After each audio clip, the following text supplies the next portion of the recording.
when we get to the COVID-19 update, do you want to, is it okay if we talk about maybe waiving at the very least, waiving the late fees on water and sewer? Yeah, and I think we were already doing that. Okay, I thought we had talked about it, but I don't think we actually took Made it action. official? Yeah, I don't. Okay. So if we didn't, Mary's actually doing it. That's what I thought. So I figured we could do a retroactive. Right. Yeah.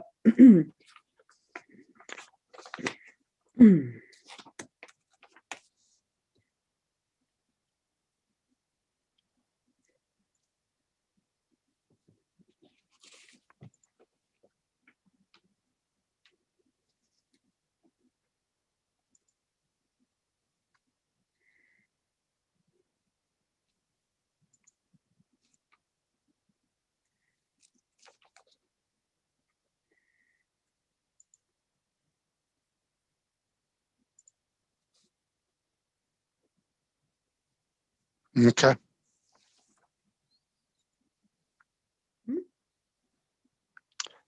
Jennifer said, although she's muted, that we're going live on the air now. Okay. So she didn't start the live right off the bat.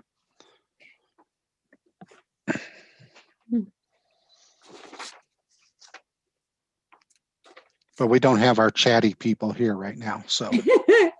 We'll just tell them as soon as they arrive.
Hey, Dawn.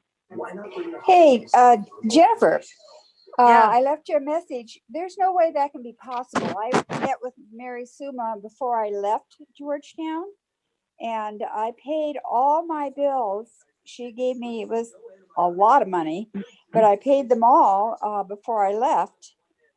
Yes, we know you're caught up. I just wanted to let you know that that the mail was bounced back because maybe you might have other mail that's getting not delivered to you. I just wanted to let you know you're fine on your balance. Oh Yeah. God, I thought, oh no. Yeah. Okay. I just wanted to give you, Yeah, thank you very much. Well, I have it forwarded, but November, December, January, I have it. Usually they'll do 3 months, so I don't know why it bounced back.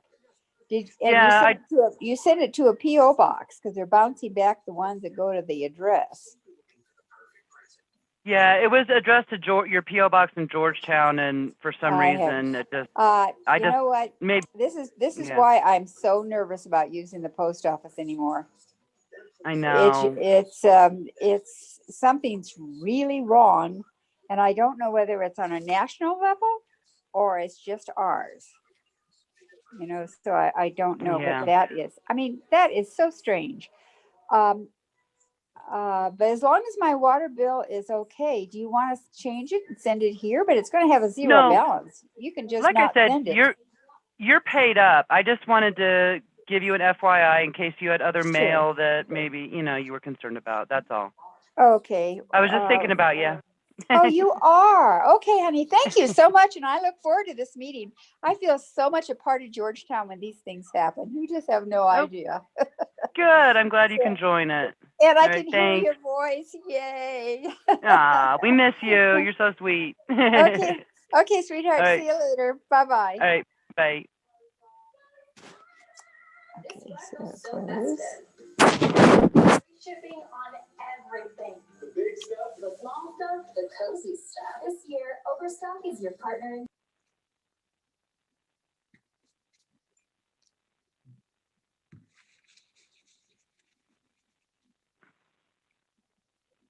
in Okay.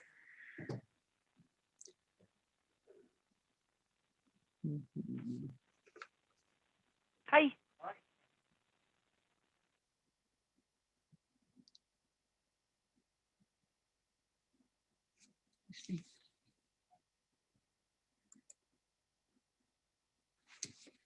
That was Paul, so he might be a minute late. But maybe, Okay. yeah, he's got 10 minutes, I guess, so he might be. Oh, all yeah, good. yeah.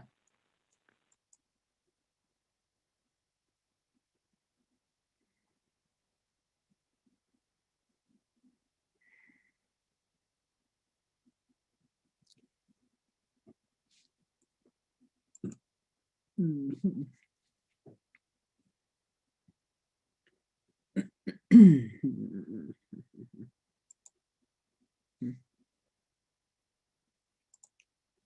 Close.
Cutting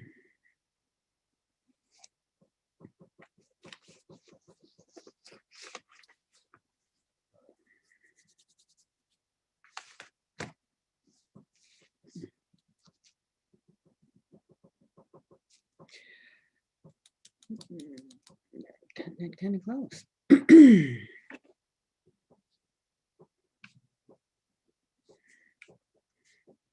Where is everybody?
Well, we don't have board members yet. I know, I'm getting a little worried.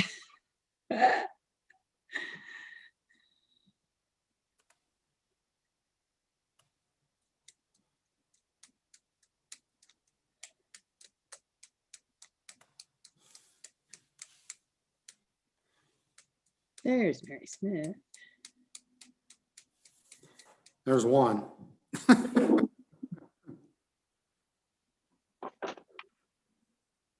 Mary gets a gold star today. She's first one.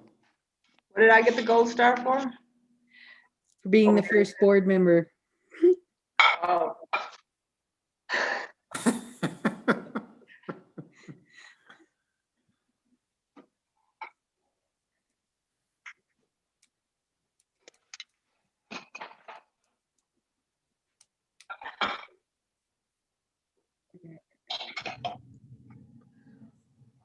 Hi, Rob.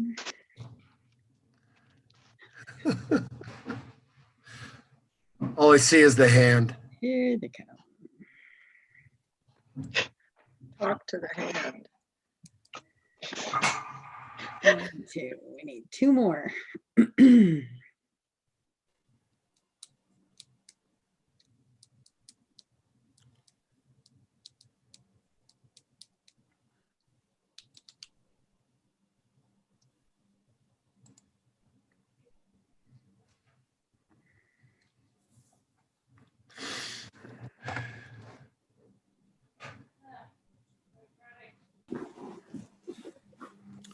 I left my phone downstairs, Lynette, so they can't text me to tell me. Oh, well. They need to just show up. We need 1 more. Hi, Lynette. Hi, John. Hi, Mary. Hi, Rob. Hello, hello. Come on.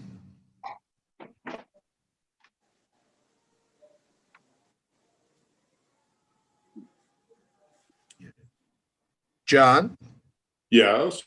hey, how you doing? I'm just figuring out this Zoom thing. Oh my God, I'm bald. I know. When did I lose my hair? Oh goodness. So we're gonna about ready to wrap this meeting up. We got a ways to go. Huh? Hey, John. Hey, Good. You? not too bad. Awesome.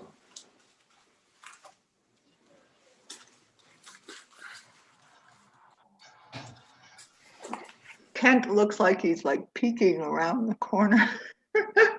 He's trying to keep track of the screen without being in the way of the flag. I said hello. All I got was a hand. Talk to the hand.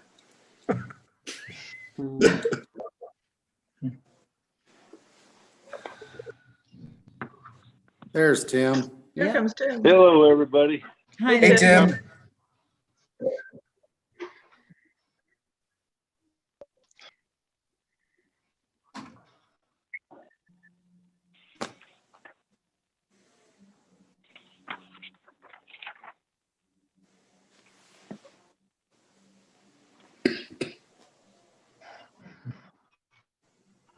Well, we have a quorum, so as soon as Jerry gets here, I think we'll go ahead and start.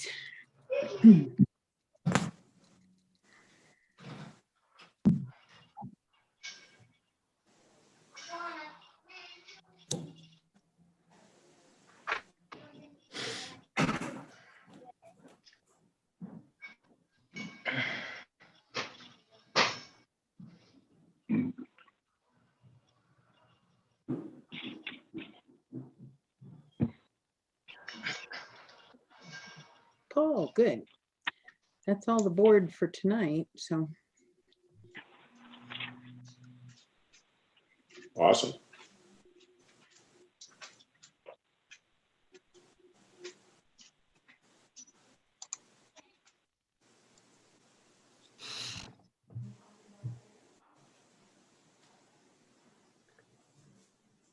What is that from?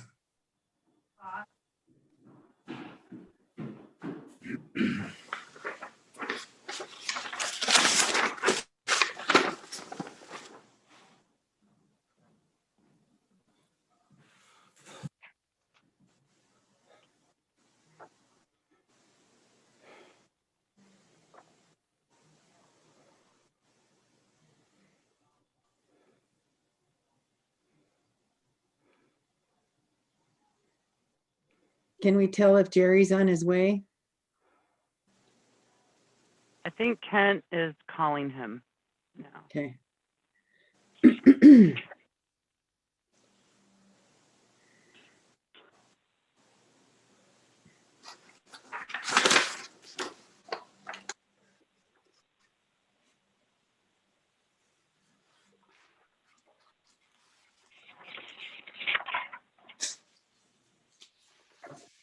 Hey, Jen, is he using his phone to call him or that bullhorn like last time?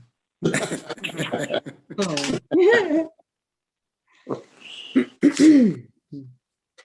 Yeah, he's logging in now. Okay, I good. texted him and he texted back. Okay. So, So behind the red curtain, or maybe the blue curtain.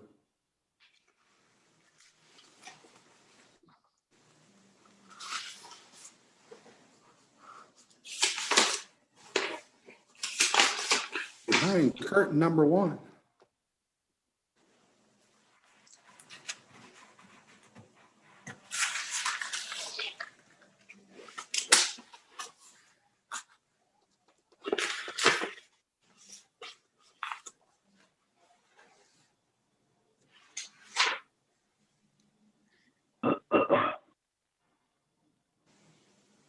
There he is.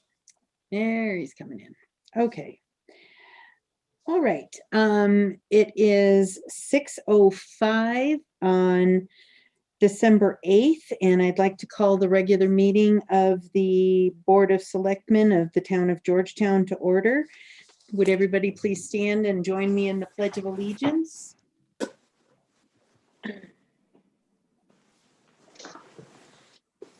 I pledge allegiance to the flag To the of the United of the States of United America States of America. and And to to the republic for which it stands, For which it one stands, nation, one under nation, God, under indivisible, God, with indivisible, liberty and with justice liberty for and all. justice.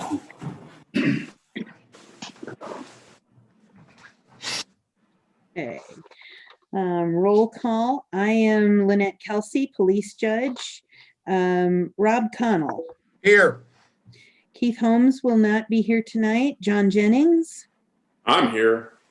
Paul Hingen, I'm here. Mary Smith, Here. and Tim Allen. Here, We have a quorum. Agenda approval. Do we have anything that anyone wants to add or delete from the agenda? Can I assume when we're talking COVID, we're going to be talking about potentially that tax Mhm. letter and other options that we might be able to Yes, consider? Okay. thank you.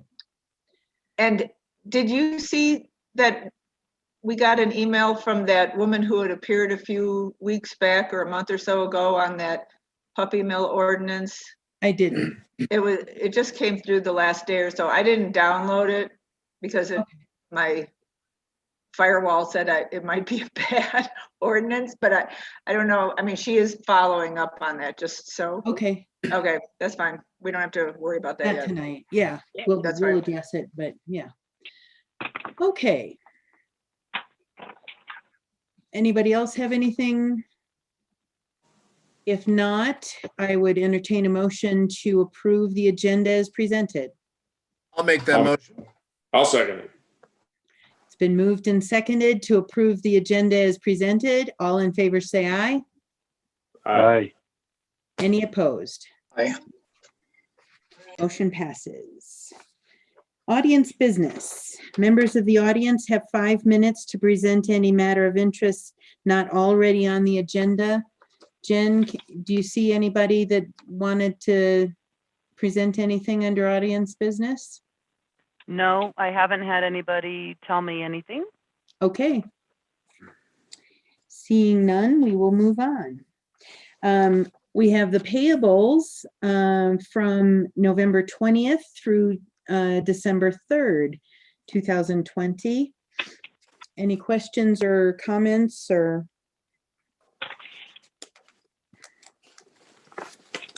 Corrections?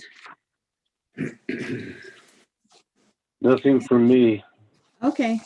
I wondered what else was included in the professional services under municipal court. Because it's larger, is it more than 1 month or? It is more than 1 month. And there were some additional, I can't remember the specifics. I believe it was 2 separate trials. Okay, So, yes. okay.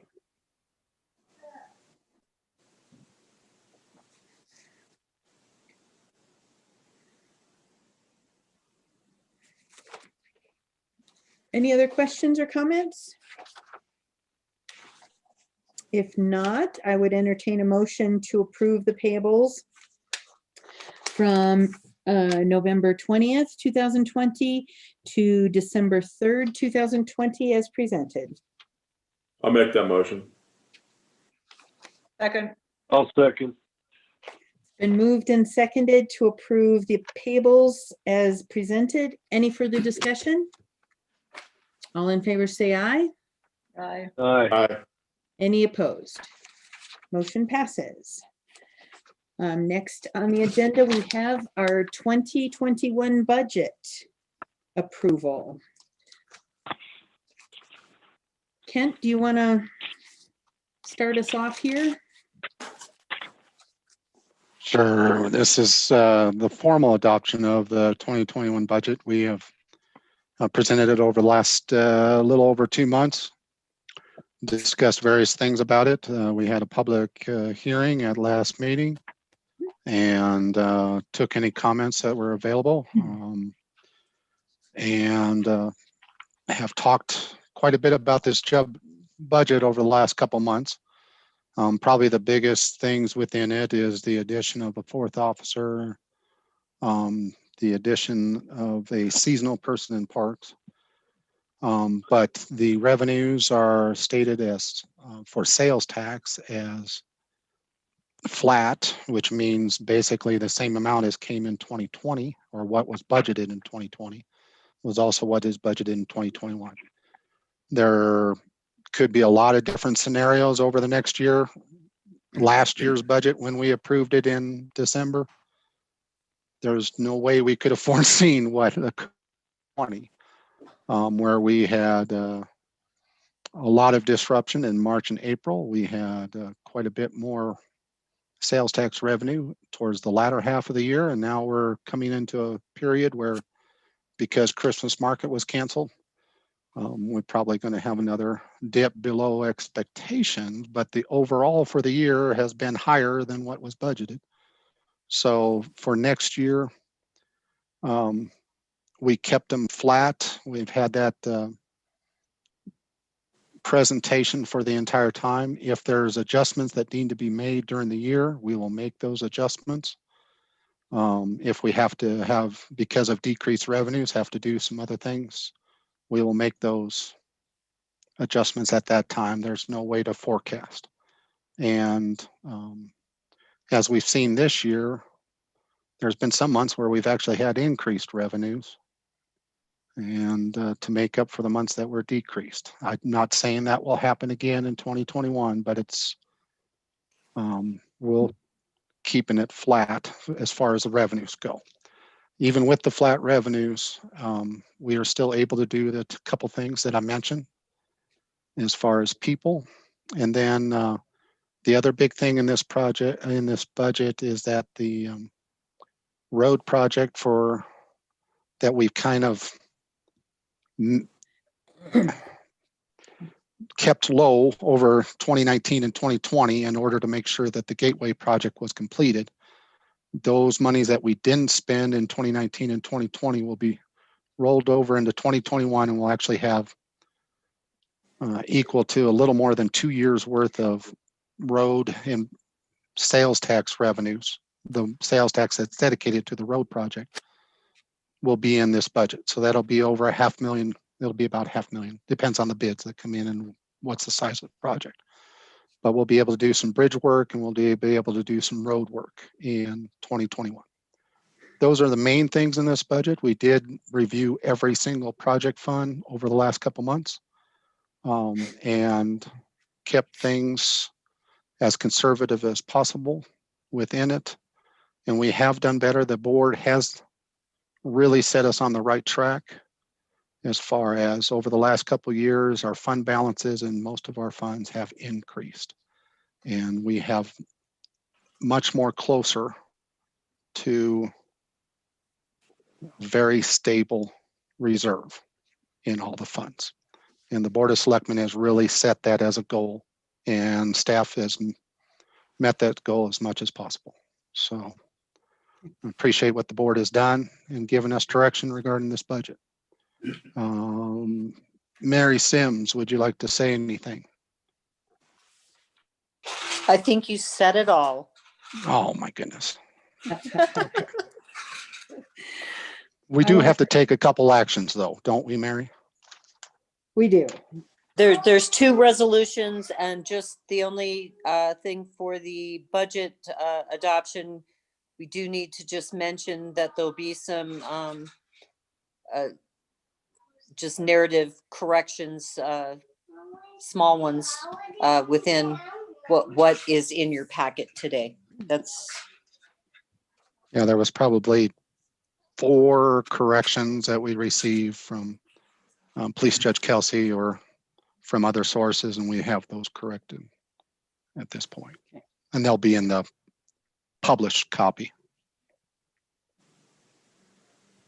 So in your packet, you have resolution number 11, series 2020, a resolution of the Board of Selectmen for the town of Georgetown, Colorado, approving and adopting the 2021 fiscal year budget and authorizing appropriation thereunder. I'll make that motion. I'll second it. It's been moved and seconded to approve resolution number 11, series 2020. Any further discussion? All in favor say aye. Aye. Any opposed? Motion passes. The next part of that is certification of the tax levies for 2021. And that's also in your packet. I'm going to let Mary explain that. It was, I saw a slight change over what we had at our last meeting, so I'm going to let her take that one. We did get the final assessment numbers, the certification from the county on, I think we got it on Wednesday morning. So it just needed to, it changed probably by $500, not by that much. And then we did have the refund and abatements, which were somewhere around $400, I think. So we are allowed to. 444. Okay, thank you. We are allowed to recoup that. That's why the mill levy is a little bit higher than what has been approved by the voters, but because we are allowed to recoup those refunds and abatements. So we're certifying 9.379 mills, which should give us $219,006 in property taxes for the town of Georgetown for budget year 2021. Okay. So in your packet, we also have resolution number 12, series 2020, a resolution of the Board of Selectmen for the town of Georgetown, Colorado, levying property taxes and certifying the 2021 town mill levy to Clear Creek County to help defray the costs of government for the 2021 budget year, and authorizing and directing the town treasurer to immediately certify to the Clear Creek County Commissioners of Colorado the mill levy for the town of Georgetown. I'll make that motion. Second. Been moved and seconded to approve resolution number 12, series 2020 as presented. Any further discussion? All in favor say aye. Aye. Any opposed? Motion passes. Agenda item number 3 is the long-awaited Parks Master Plan presentation. And Hooray. we have Mark Wilcox joining us tonight to present this. Welcome, Mark. And I think who wants to start this off? Kent? Mark. Okay. We'll let All Mark right. take it. I'll let Mark do. Thank you, Lynette. Thank you, Kent. So I'm Mark Wilcox with DHM Design. We've been working closely with the town for, boy, Kent, it's been a little over a year since we first had our public outreach meeting in October of 2019. And a lot of things have happened since then. And I do have a presentation, a PowerPoint I want to share with you that's a summary of kind of the process and where we're at, and kind of summarizing the results of the public process, the citizen engagement efforts, and some of the master plans. So I'm going to go ahead and share my screen here.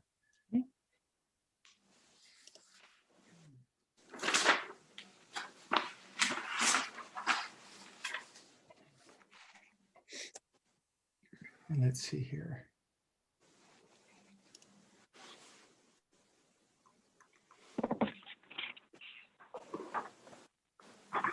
So here's an overview of the schedule that we've had so far. So back in October 2019, we had a kickoff meeting with the Parks Board. And October 30th, we met with a lot of the students at the local school, the community school, and we had a charrette with a lot of the students at that point. I want to say there was probably 5, 6 or so classrooms that kind of came in and out of a meeting room that we had for the day. And we just sat with the kids to talk about what do they want to see within the parks at Georgetown, what kind of playgrounds, what kind of features, what they like to see implemented. And we gathered those results and kind of summarize those in the master plan and use that as kind of our starting point for discussions on the parks. And then that evening, we presented in a open house charrette style or open house style at the Georgetown Community Center. I want to say we had probably over 50 or close to 50 people show up at that event. and had a lot of great feedback from that meeting that we had used to start developing and having discussions with the Parks Board on what kind of programming do we want to see in all the parks. And on December 15th, we met with the Parks and Recreation Board Commission to review those results. And we decided early on that, and of course, due to COVID, that an online virtual feedback would be one of the best ways to get feedback for this project. And we conducted a series of 3 surveys held over the months of February, April, and May of 2020. Your audio is cutting out, Mark.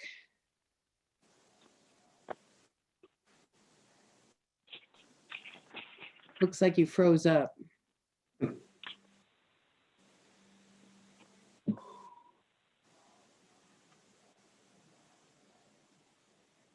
Still waiting.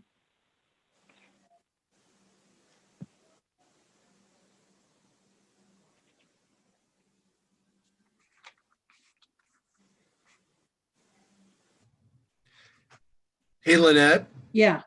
in February of 2020, survey 1 was posted.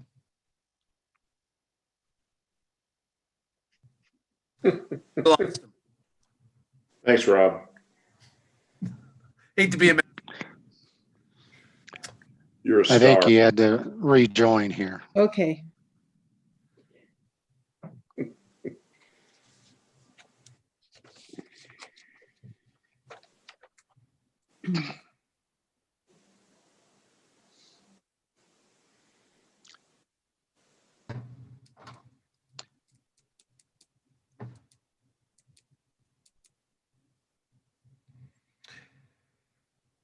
If he takes a couple minutes here, we could take care of the next item with Katie. Why don't we? Let's do it. Events corner. Okay. I see Katie is here. Kent, do you want to introduce her? Sure. After a process where we advertised for a new events coordinator for working with the Business Promotions Commission, we ended up with 4 applicants. We had a group interview with Katie and 300 candidates, and then we narrowed it down to 2 candidates, and then 2 candidates made a presentation to the entire promotions board, or most of them that attended. And as a result of that, the group that was designing it selected Katie to be the next events coordinator, and we worked out a contract and be able to have that presented to you tonight, even though she's basically has started already. But I told you about that at last meeting. Wasn't able to get the contract done and available for the meeting, but she is here tonight. She's been, I think, going to be a great addition to the Business Promotions Commission and to the Georgetown community overall. That's the most important thing, is to the community overall. So Katie, if you wanted to sit, introduce yourself and say a couple things to the board, I appreciate it. Yeah, absolutely. Can everyone hear me all right? Yeah. Fabulous. Well, hello, everyone, and thank you for having me. Yeah, Kent invited me to join your call tonight so I can introduce myself and you can put a face to a name. My name is Katie Rutten. I moved to Georgetown December 8th, 2016, so to the date. Grew up in Durango, Colorado. Lived there in Southwest Colorado for most of my life before spending a little bit of time in Denver and then eventually making my way to Georgetown. I've been interested in working with Georgetown in some capacity for quite some time now. I've actually been looking out and trying to see what jobs are available, but I wanted to find something that would speak to my interest and my capabilities. And came across the special events coordinator position. So 2020 brought about a lot of changes in my life. I was formerly the taproom manager of Guadalajara Pass Brewery and decided to move on and try to find a position that was a little bit more suited to my organizational skills as well as my marketing skills. Currently, I work for my husband, Kyle Rutten. He actually owns and operates Bullfinch, which is the manager of the tourism site. He's assigned me to a couple projects this year working on the town's website, and got me more interested, and actually is how I found the job. His communication with everyone in town, and decided to apply. The timing for this position was right, as well as some stars aligning, so I decided to apply. I really just adore Georgetown. I really love the people that live here, and I really just want to help contribute to what's great about our small town. So I'm very excited to work with all of you, and for the town of Georgetown. Thank you very much.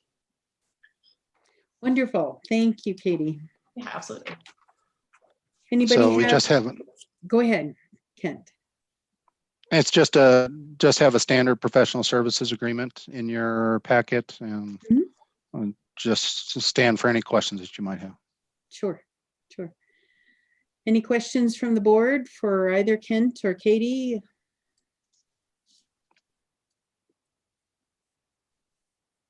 Okay, I'm looking forward to working with you. You've got the professional services agreement in the packet, and there's a recommended motion in your packet as well. Go, Mary. Make that motion.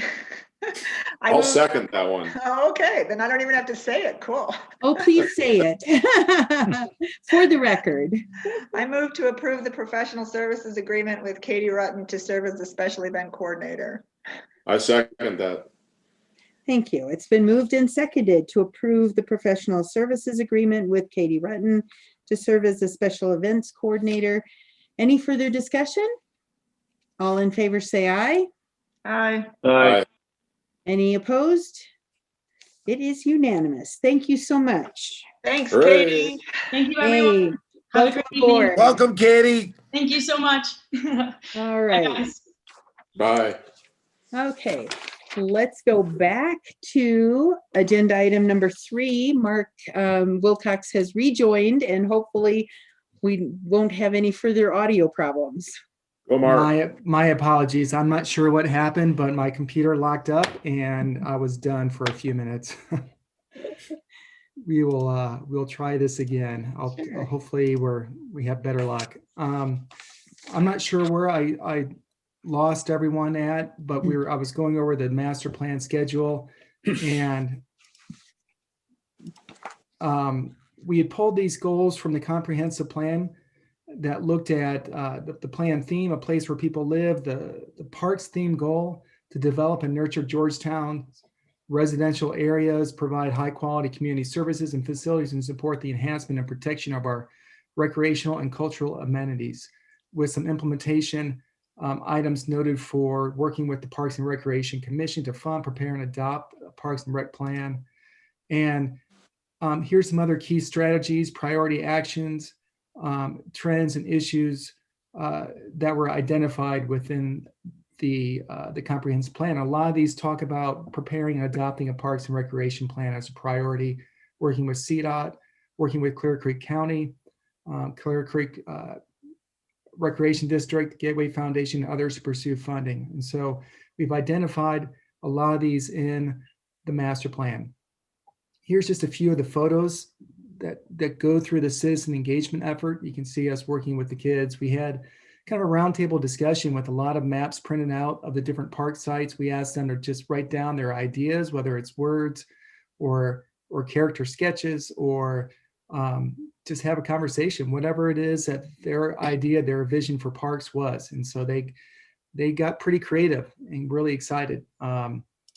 One of the themes, you'll see this MTPGA on a lot of the drawings, which, as Kent knows, translates "Make Triangle Park Great Again." So very, very fun, creative bunch. They like their paintball, they like their monkey bars, their slides, a lot of different features. It was exciting time to spend with them. And then that evening we met with the community. We had a series of boards that had more analysis and inventory graphics. It had some precedent images, just to get some general feedback and ideas on what the community wanted. And so we gathered that information and we incorporated those into a series of plans. This is the overall Site plan, master plan showing the locations of the different parks, showing the locations of some of the trails and the study area that you see in white that we really focus our efforts on within the town. And then we looked at a series of these maps that you'll see. I'll flip through these pretty quick, but they're more of an inventory analysis of what's out there now and what are some of the initial goals for developing these park sites. And we had the Georgetown Lake Recreational Area.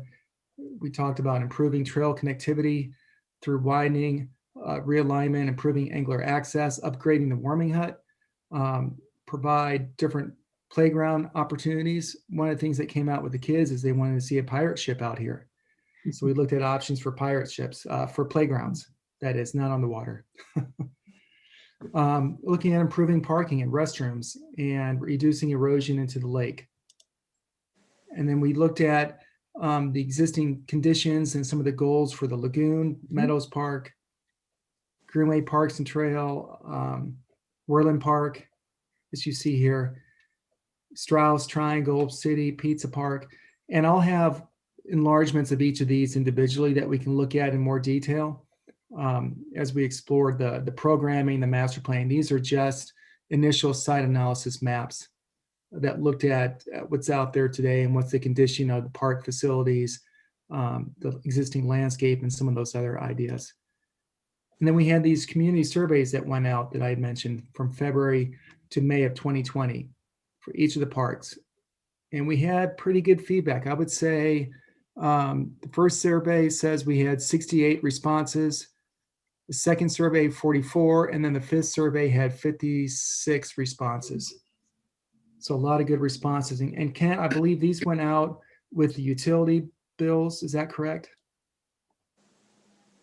We had different ways of telling people that they were available, and we had sent them through a couple different avenues.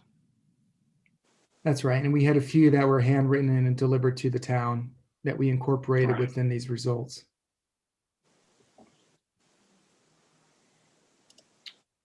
And then here are the master plans that we looked at and discussed. So for City Park, we looked at adding on additional playground features, specifically swings were requested for City Park, and a climbing boulder feature that you can see in this area right here. So we looked at incorporating, expanding the existing Foster's Place playground to incorporate those ideas. We added some formalized picnic areas with shade shelters that you see in these two spots, as well as some informal tables that could be moved around. There is a plumbed restroom on the northeast corner that was identified. That was important to have a restroom placed. Flower planters was important for a lot of the residents to have a lot more color within the parks. So we talked about adding some raised flower beds, flower planters at the key points of entry into the park, as well as improving the walk, improving the area around the gazebo for formal sitting, for organized events, whether it's concerts or other activities that could be programmed out in the park. Are there any questions on City Park? You know, where the 4th of July barbecue, like the pit is, yeah, exactly, right where you're circling. It just isn't identified. Is that something that's going to be removed or preserved? No, we were planning on that remaining, Rob, that we wouldn't impact, that we would protect it, save impact it. Or improve it, for heaven's sakes. I mean, if you look at it, it's a fire hazard, for heaven's sakes. I mean, I wouldn't really go that far, Rob. Why are you? I mean, when it's not in use, identified in the plan, and I thought maybe that was something that ought to be addressed. Oh yeah, addressed, but I'm trying to figure out why you're thinking it's a fire hazard. Oh, I don't know. Oh, I'm just saying. Oh, you know, maybe an inspection ought to be in order when you're redoing the whole park to make sure that it's integral.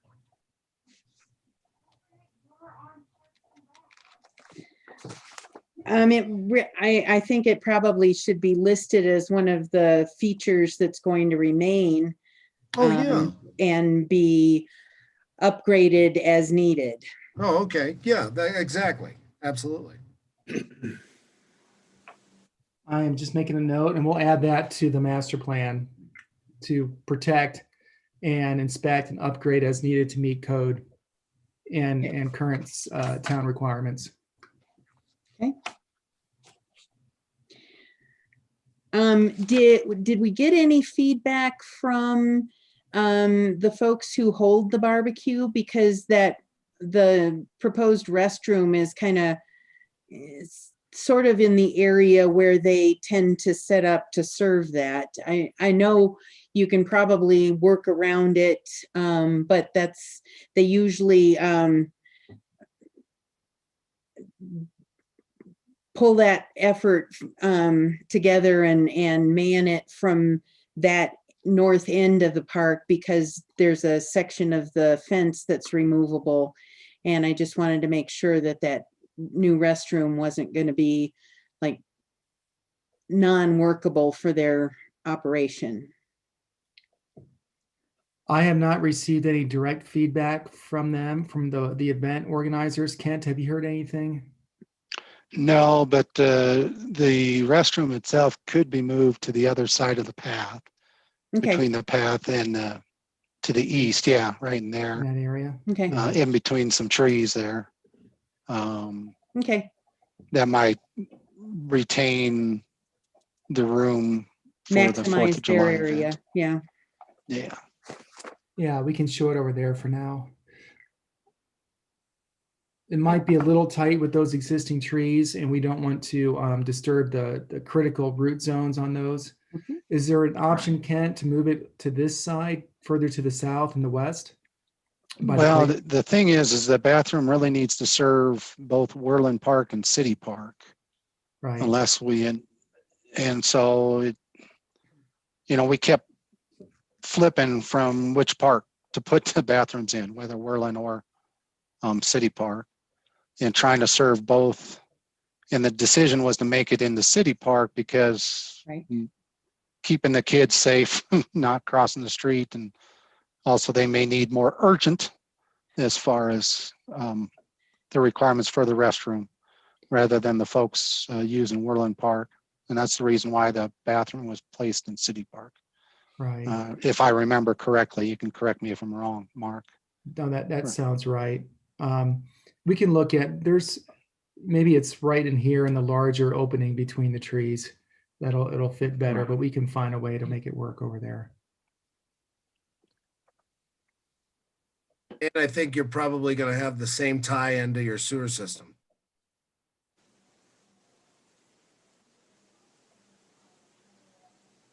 Right. With the Taos Water project that just got done, there was a rough end to at least the edge of the property at City Park for the eventual bathrooms that will go there. Do you think that was plumbed where the restrooms are proposed? It didn't make it all the way there. It was basically to the fence or just short of the fence. Okay. So hey then man, we that's can go. Great. That's half the job right there. Yeah, and then you just run it the rest of the way. Yeah. Right on. The park looks really balanced to me with the bathroom where it is. You might want to just check with the barbecue people and just see if they actually needed to move around before you start moving it around. Looks like, the plan looks really nice and balanced. We can definitely do that before we move it.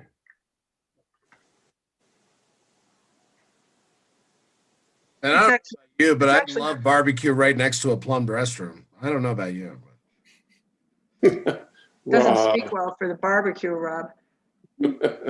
Actually, Mark, I don't know where you got your maps from too, but 10th Street is supposed to be Park Street, not 10th. If I'm looking at this correctly. Yeah, that's to the north, so we'll change that 10th Street to Park Street. 10th is on the other end. It's on the south side of the park. Right. Gotcha.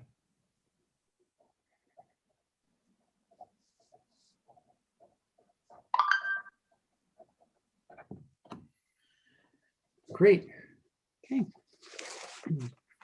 The next park is what we're calling Georgetown Lake North. This is around the viewing hut area. And we looked at, the biggest comment was to realign the perimeter trail and keep people from having to traverse through the parking lot. So we looked at creating a walk system that brings you out in front of the viewing platform. It's going to have to overhang the lake. So we have a kind of a cantilever deck system that's shown out here with a little bit of a picnic area behind, some ecological restoration along the shores where it's protected, and then continuing along the lake. We are showing improved parking in these areas. We're not looking at asphalt, but maintaining gravel parking, but looking at something like you see in the bottom right corner here. This is of a park project in the town of Lyons that I worked on where all the parking is gravel. We had concrete wheel stops. We talked about whether we want to use dividers between the different stalls. Instead, we're looking at survey pins with whiskers on them, so you can park larger pole ends or boats and whatnot and not damage the wood dividers. But they will be marked with some survey pins and whiskers, so they're evident on where the lines are, with some accessible parking right here. And we talked about, and this is part of the operations and maintenance budget analysis, is we talked about adding some parking kiosks that are digital and cellular. So we would have a certain rate for parking out here in these spots, and it'd be an additional source of income for the town to help offset any capital improvement cost or program costs within the parks. So we have that identified within Georgetown Lake North and Georgetown Lake South. We have some flower planters at the main entries coming in, regrading the park site, and that's generally what we saw come out of the public meeting. We talked about updating the wildlife viewing hut. Instead, it's just kind of keeping it as it is. More emphasis was placed on the warming hut to the south. Hey, Mark, I just had a question about the gravel nature of the parking lot. If we plan on plowing it, doesn't that present a little bit of an issue or a little bit of a problem with regard to if we plan on plowing the parking lot? That's all. Right. It can. It's a soft surface, and it would cause a lot of erosion issues, possibly with a lot of the with the teeth on your plow digging into the gravel. It would be a maintenance consideration. If it is to be plowed, I would recommend you might want to go with an asphaltic surface pavement. I just don't know where that falls on the priority list. I mean, Lynette, what do you think? Well, I think you're going to get better striping ability, better delineation of parking places on some kind of hard surface, but you've got more permeability if you leave it gravel. There's all kinds of considerations. Expense. So I don't have any objection to this plan staying the way it is for that parking surface, because I'm considering the amount of funding that we're going to need to do what's in the plan. I don't think we've got the funds to start paving everything that's designated as parking. So, okay. I think the plan is good as far as, and if we decide, yes, it'd be much better to pave it, we'll just have to, there's nothing, the master plan's a guideline. It's not concrete. It's not a rule. Yeah. And and you can always do it, I'll tell you what, you can always pave it down the road. You can't unpave it. True.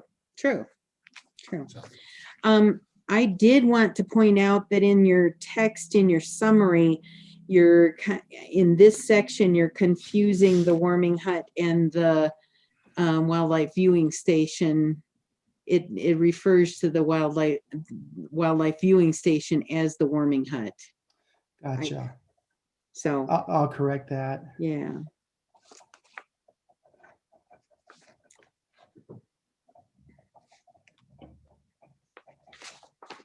One of the main reasons that this, both in the Georgetown Lake North and also the Georgetown Lake South, talking about parking and possibly a paid parking plan, and it would be minimal. I mean, as far as the cost for it, but we continue to get increased cost to maintain that lake and the trail around it, and the viewing, the warming hut area.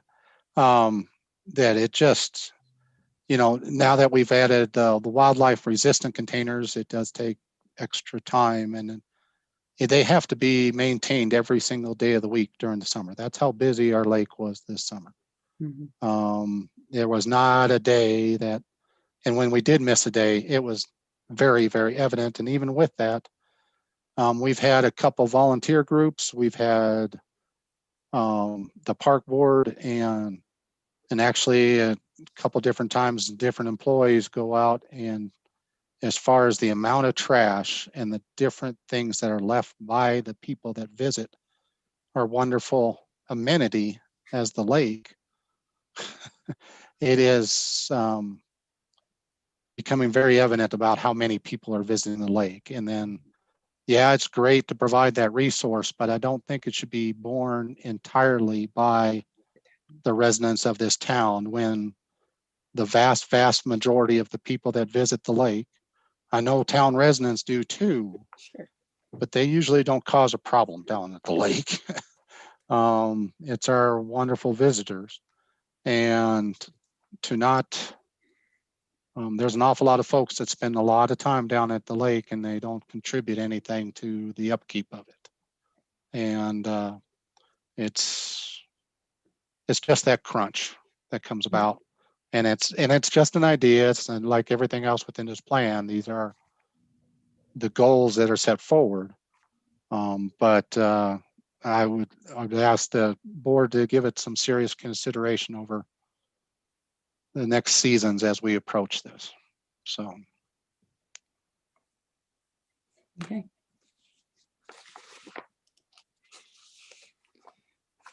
And Georgetown Lake South is the area by the warming hut that we did look at, realigning the trail, improving the parking. But what you'll see here is a pirate ship playground that's identified. And we have an image of that on the bottom right of the screen that you see. This is a playground that's provided by Compan.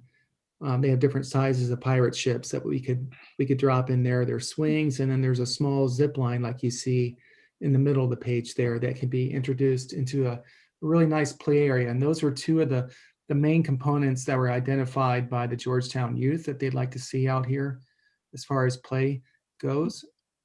We have talked about updating the warming hut with a new structure, an open air pavilion and a pier with a restroom identified. This is a photograph of a warming hut up in the town of Silverthorne that we worked on that has a similar concept with an open air pavilion off of a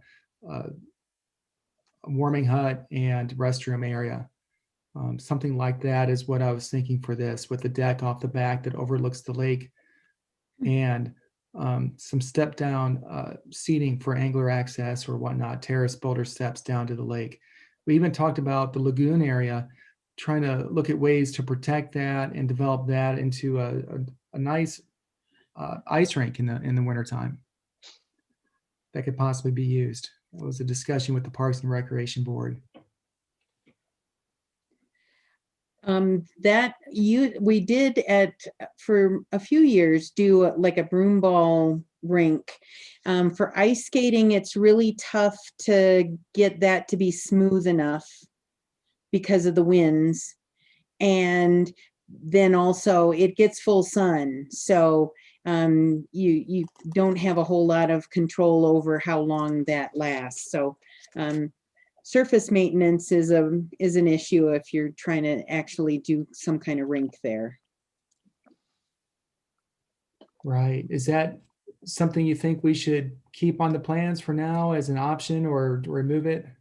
I think we ought to put in like some compressors and probably like run some lines in there so that we can put a brine solution through there and actually get a Zamboni.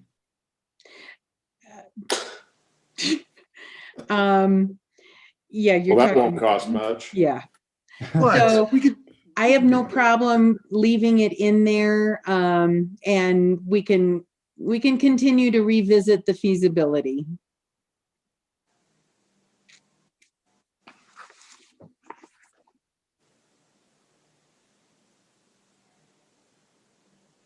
Great. Maybe we just say as budgets are available and community interest. I mean, the reason we ended up with the ice rink at Whirlin Park in that south end of the park is because it's got some nice big trees that keep it shaded, so it lengthens the lifespan.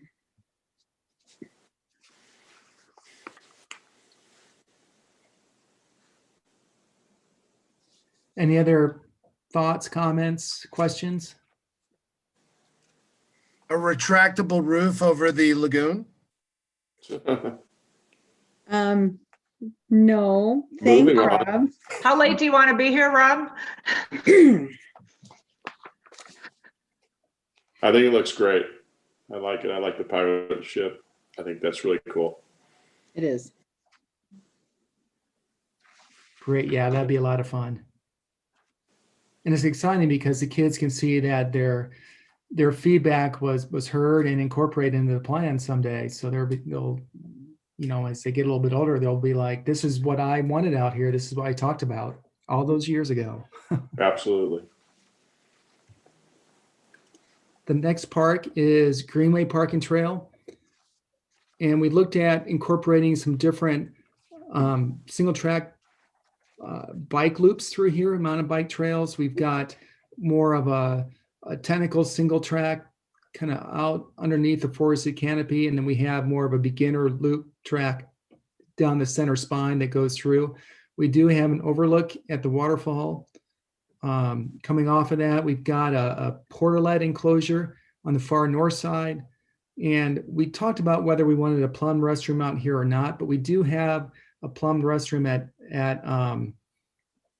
at Meadow Park, right? Yeah, off to the side, off to the edge of the map here. We have a large community shelter here that can accommodate 4 picnic tables shown, as well as some benches throughout. And also, we talked about needing to clear out some of the trees and the brush to keep this area visible. Right now, there's not a lot of sight lines into the space and onto this area, and there's a lot of kind of unsafe conditions. And so we want to improve safety for all users, improve the access points, some smaller parking points at the entries that people can drive up, park maybe a car or two, and access this space.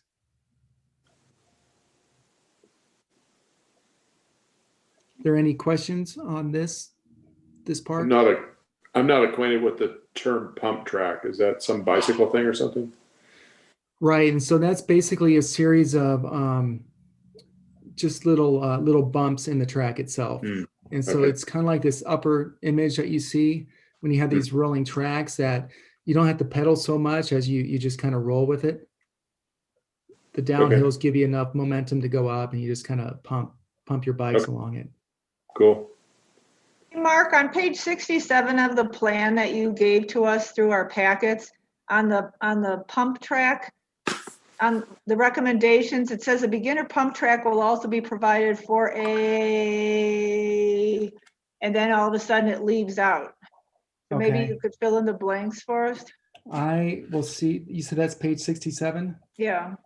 I'll see what's going on with that. That may have been a formatting issue with the software that we had used. Or you're just holding us in suspense. See if you noticed. We'll have a zip line and the pump track. What are we adding later? That's right. Thanks.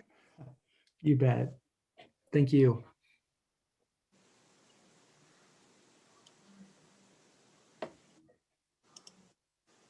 Great. And then the next park is Meadow Park. This is where we had placed the restroom, a planned restroom that you see down here at the lower end with some improved parking coming off of the drive. A half-court basketball is moved down to the side here. We're maintaining the existing tennis courts, but allowing a sidewalk connection that comes up to what we're calling a community garden area with some garden plots. Some of these can be raised. We have 5 8x3 raised planter boxes, as well as some larger garden plots around the perimeter.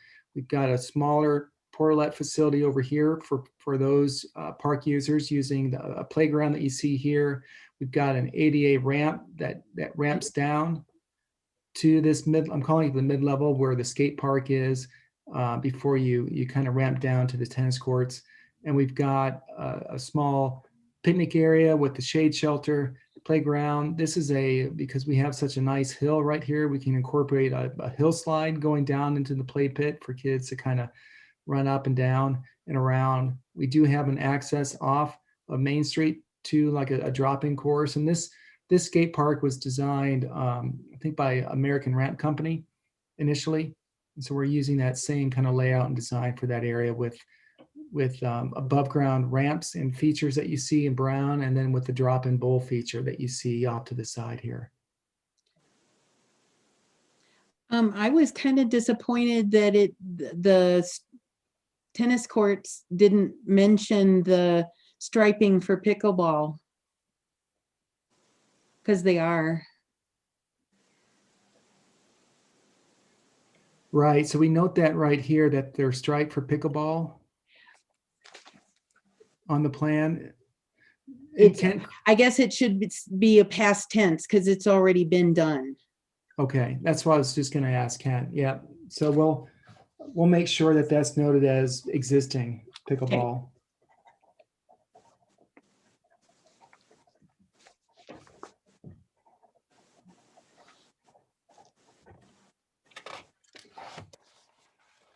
Any other comments, questions?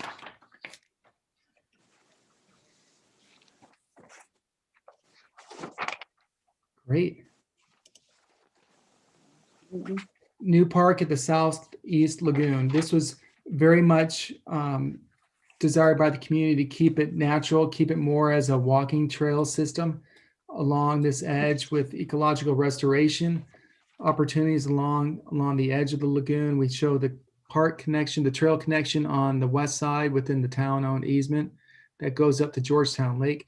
We've got this trail that comes along the backside. You can see the existing property lines that were identified right through here. So we're staying within town-owned properties with some outlook opportunities, maybe a little bit of a boardwalk where there are existing wetlands to make sure that we're not impacting jurisdictional wetlands, but also to create a nice overlook area.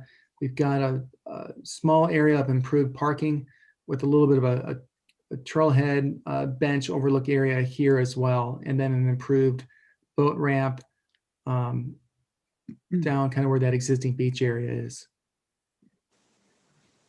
Very, very passive, not a lot of programmed, if any, programmed activities out here. Is that existing boat ramp the access for dredging? Again, if it is, maybe it hardened the surface for heavy equipment.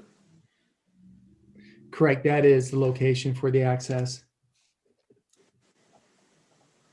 We can show that as a hardened surface. I wondered, since it is a sensitive, critical, ecological area, I'm wondering if additional signage is being planned to explain what they're looking at and how sensitive it is, just so that it tries to encourage people to stay on all of the established trails. That's a great point, Lynette. Maybe push them just onto the pathway, to that raised pathway. I think that's great. We can talk about that. We'll add that to the narrative as well as the plan here for interpretive and educational opportunities along the boardwalk and the points of access to educate people about critical habitat, protecting our wetlands, and improving wildlife habitat and things like that. Cool. I like it. Also in the summary paragraph in the first sentence, you've got the word lake, and I think it's supposed to be the word lack. Okay, I'll look at that.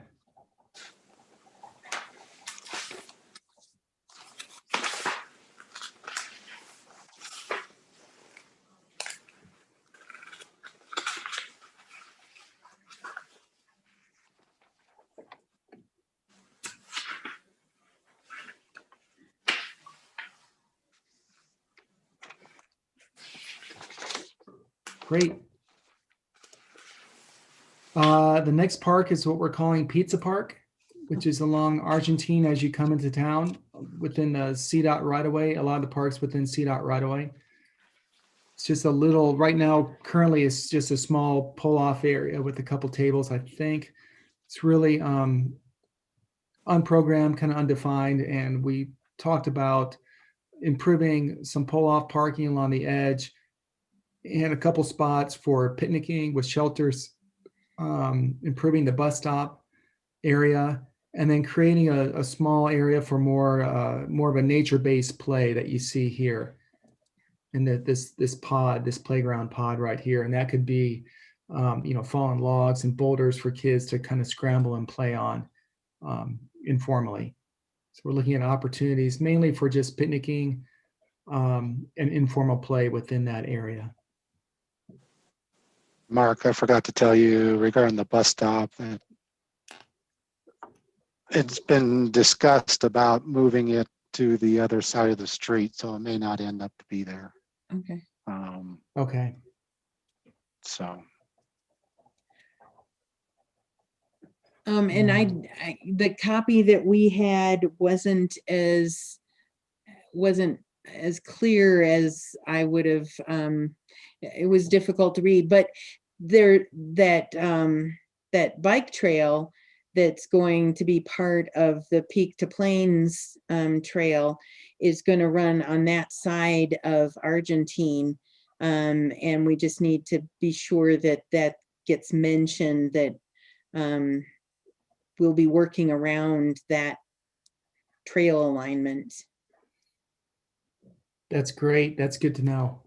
Do you know, will that follow within the town's right of way for Argentine, or will that follow within CDOT's right of way? It'll be within the town's right away. Mm-hmm.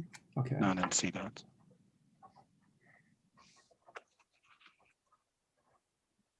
We can update the plan to show just a future Peaks to Plain trail link right through there within the town right away.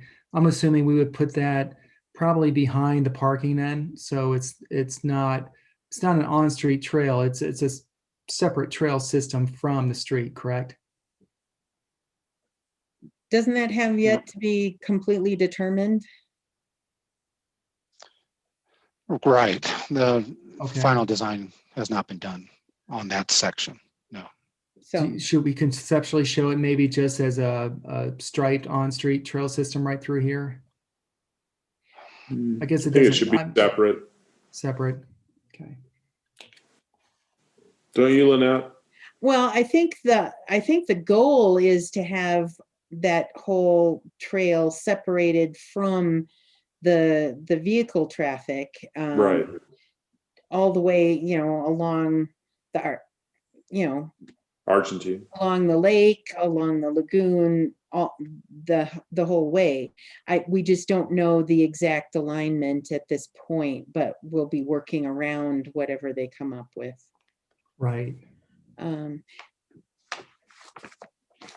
So, and in your summary paragraph, the first sentence reads, "This open space right off of I-70 is currently not heavily and is in need of more amenities." So just the word used thrown in there. Gotcha. And Yeah, that bike complete path grammar. may be what, 8 feet wide because it's dual both directions. I thought it was going to be substantially wide, so yeah. I think it's 10 feet wide to meet the, And Right. Typically, a it's only regional- 8 where the mountain kind of shuts it down. So at the it's this narrow. significant area that's going to extend the grade of the street away and into that, to that depressed area where the picnic tables are. Right. So we'll have to shift all those park amenities further to the west to get that trail system in there. Yeah, just for your notes.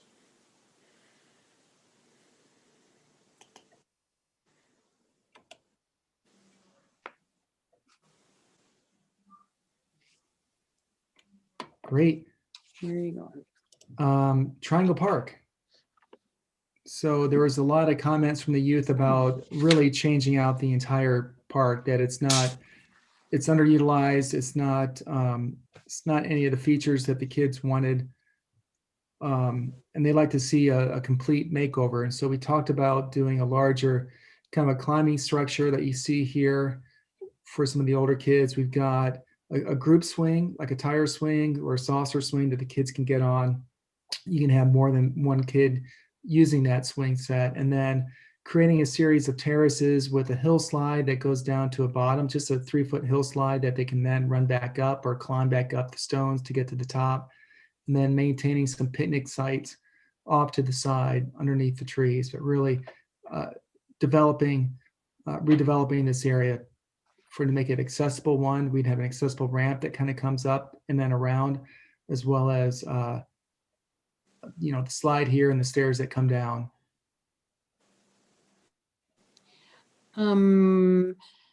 What do we do for parking? Street parking, maybe?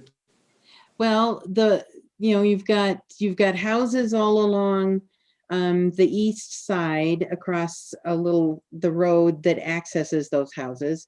And then you've got houses directly to the north. And I don't think the road, out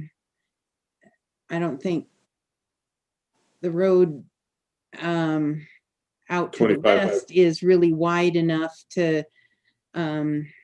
start having people park there. So I think we need to figure out at least a few parking spaces in the park area so that you're not having park visitors parking in residence spots. How about just a couple parallel spots along the street, along Main? Right. We could take out this picnic area right here to create a couple parking spots, if that would work. Yeah, because it's a pretty small park. It is very small. Could it just be a walk-in park? Could we just have the focus be that they would just be for the local kids and, people walking around that use it? It's never had any parking before. I realize that, and I've had feedback from some of the folks who live around the perimeter of the park that every so often there are parking issues. So, if there's just 2 spots, I think that will help. Traditionally that's been just kind of a little pocket park for the neighborhood kids.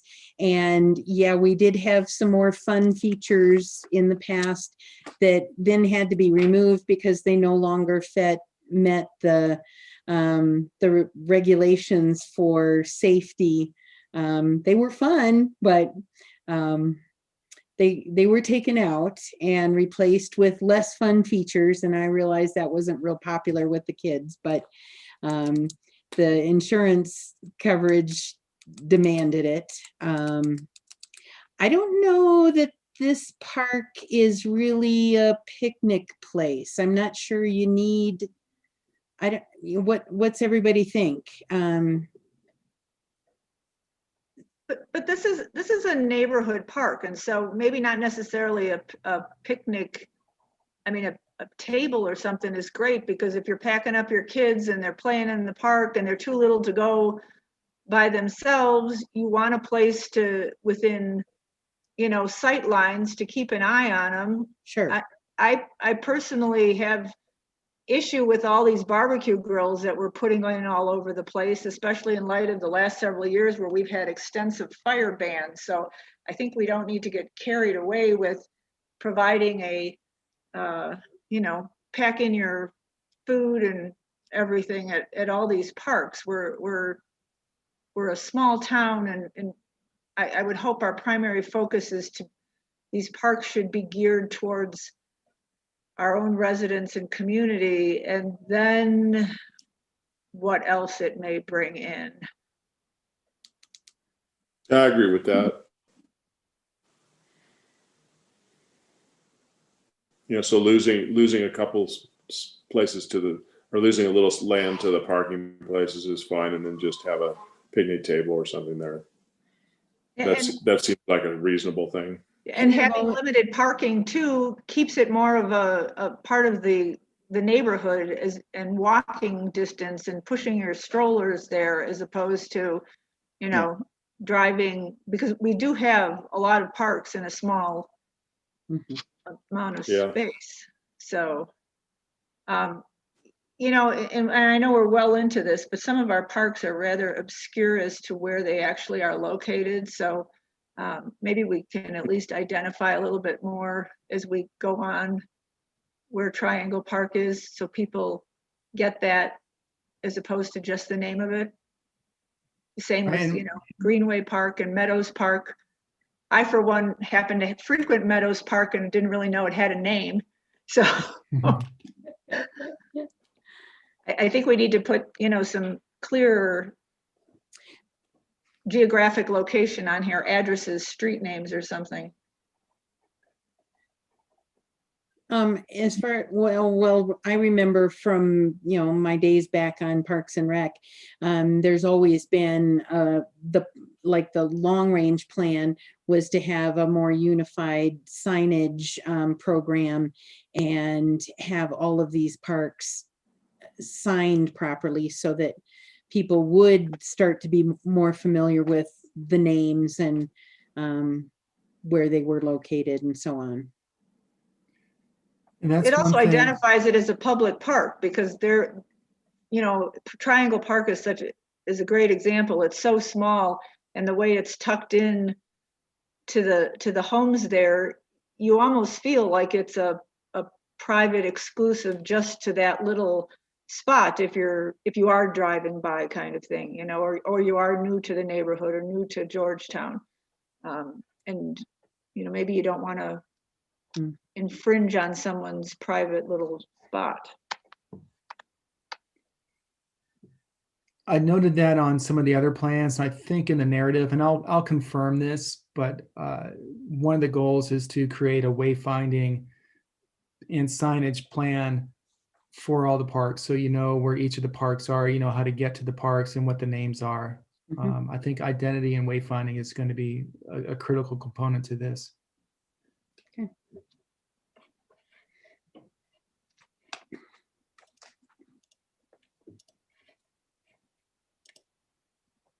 Okay. And Whirland Park. We don't show a lot of improvements here, but we do add, we moved the gate a little bit further to the north. We added a more defined plaza out of flagstone with a shade shelter and a picnic table underneath, trash and water hydrant, and then added some more picnic tables along the street here with a storage shed off to the side. We did move the volleyball courts down to the south, possibly a removable fence with the gate down the center, and then the ice rink, the 60 by 100 foot minimum area for the ice rink during the winter use is identified with the dashed outline that you see here. We also included a perimeter loop trail that you see around the edge of the park that people can walk if they like. Other than that, it's improving the drainage within the park, regrading, reseeding, and incorporating more of these defined picnic areas that you see here. We talked about whether or not to add a playground. There were some of the community was in favor of that, but a lot were not. They wanted to keep the playground at City Park and at Meadow Park and keep this for, for the dogs and for the volleyball players. Go ahead, John. I like that idea. I think that's going the right direction. Kent, you might be able to add where you were planning or where the town was going to put the dog watering station that we had passed a few months back. So that it's actually the dog area, not the volleyball area. Yeah. It's towards the southwest corner of the park, where the dog watering station, which is So this wouldn't work. a little bit adverse to this, but with all the other drainage, getting that drainage fixed so it is no longer a problem along the edge, and then as far as those trees that go along the west side of the park, it was much easier rather than probably killing a tree or two, putting the watering station up towards the northwest corner. The northwest corner is also going to have that dam warning station, not just DAM warning station. We got your drift. So that's up in the northwest corner of this park, It's, which is just a siren. Right. Is the ice rink alignment, is that what we're trying this year, just to give it a go instead of running it across? Yes. Okay. It's good, a little bit more towards the west. There's going to be still room for the dogs on the east side, the full length of the park. We're finishing up basically, and the shelter or the storage shed. I think we didn't correct you, Mark, and sorry about this, but it's in the middle of the south fence. It's not in the southwest corner. Okay. And it's already there, so. Okay, so it's existing. Yeah. Move the volleyball courts up if it stays. And this again is just an overall plan. Sure. Parks has not looked at any prioritization or timeline for implementation of any of these designs, nor we aren't specifically looking at just taking a shaded area. We're not looking at that particular structure. We're correct.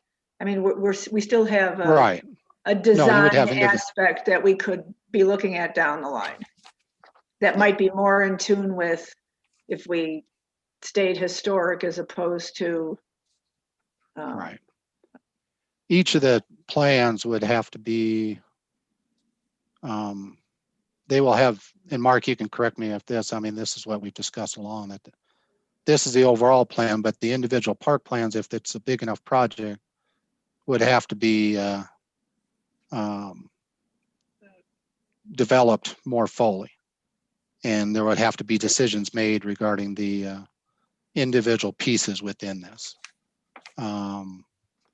The examples shown oftentimes are examples from current, not current locations, but current examples of where that's been used somewhere else.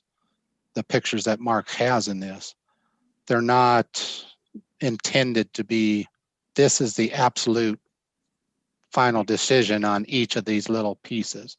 Okay. There would have to be a lot more presented and decided upon in order to move forward with any of these. The other question that you brought up, Mary, and I wanted to emphasize this, is that this is not a 10-year master plan. This is more like, this will, if the town decides to pursue all of it,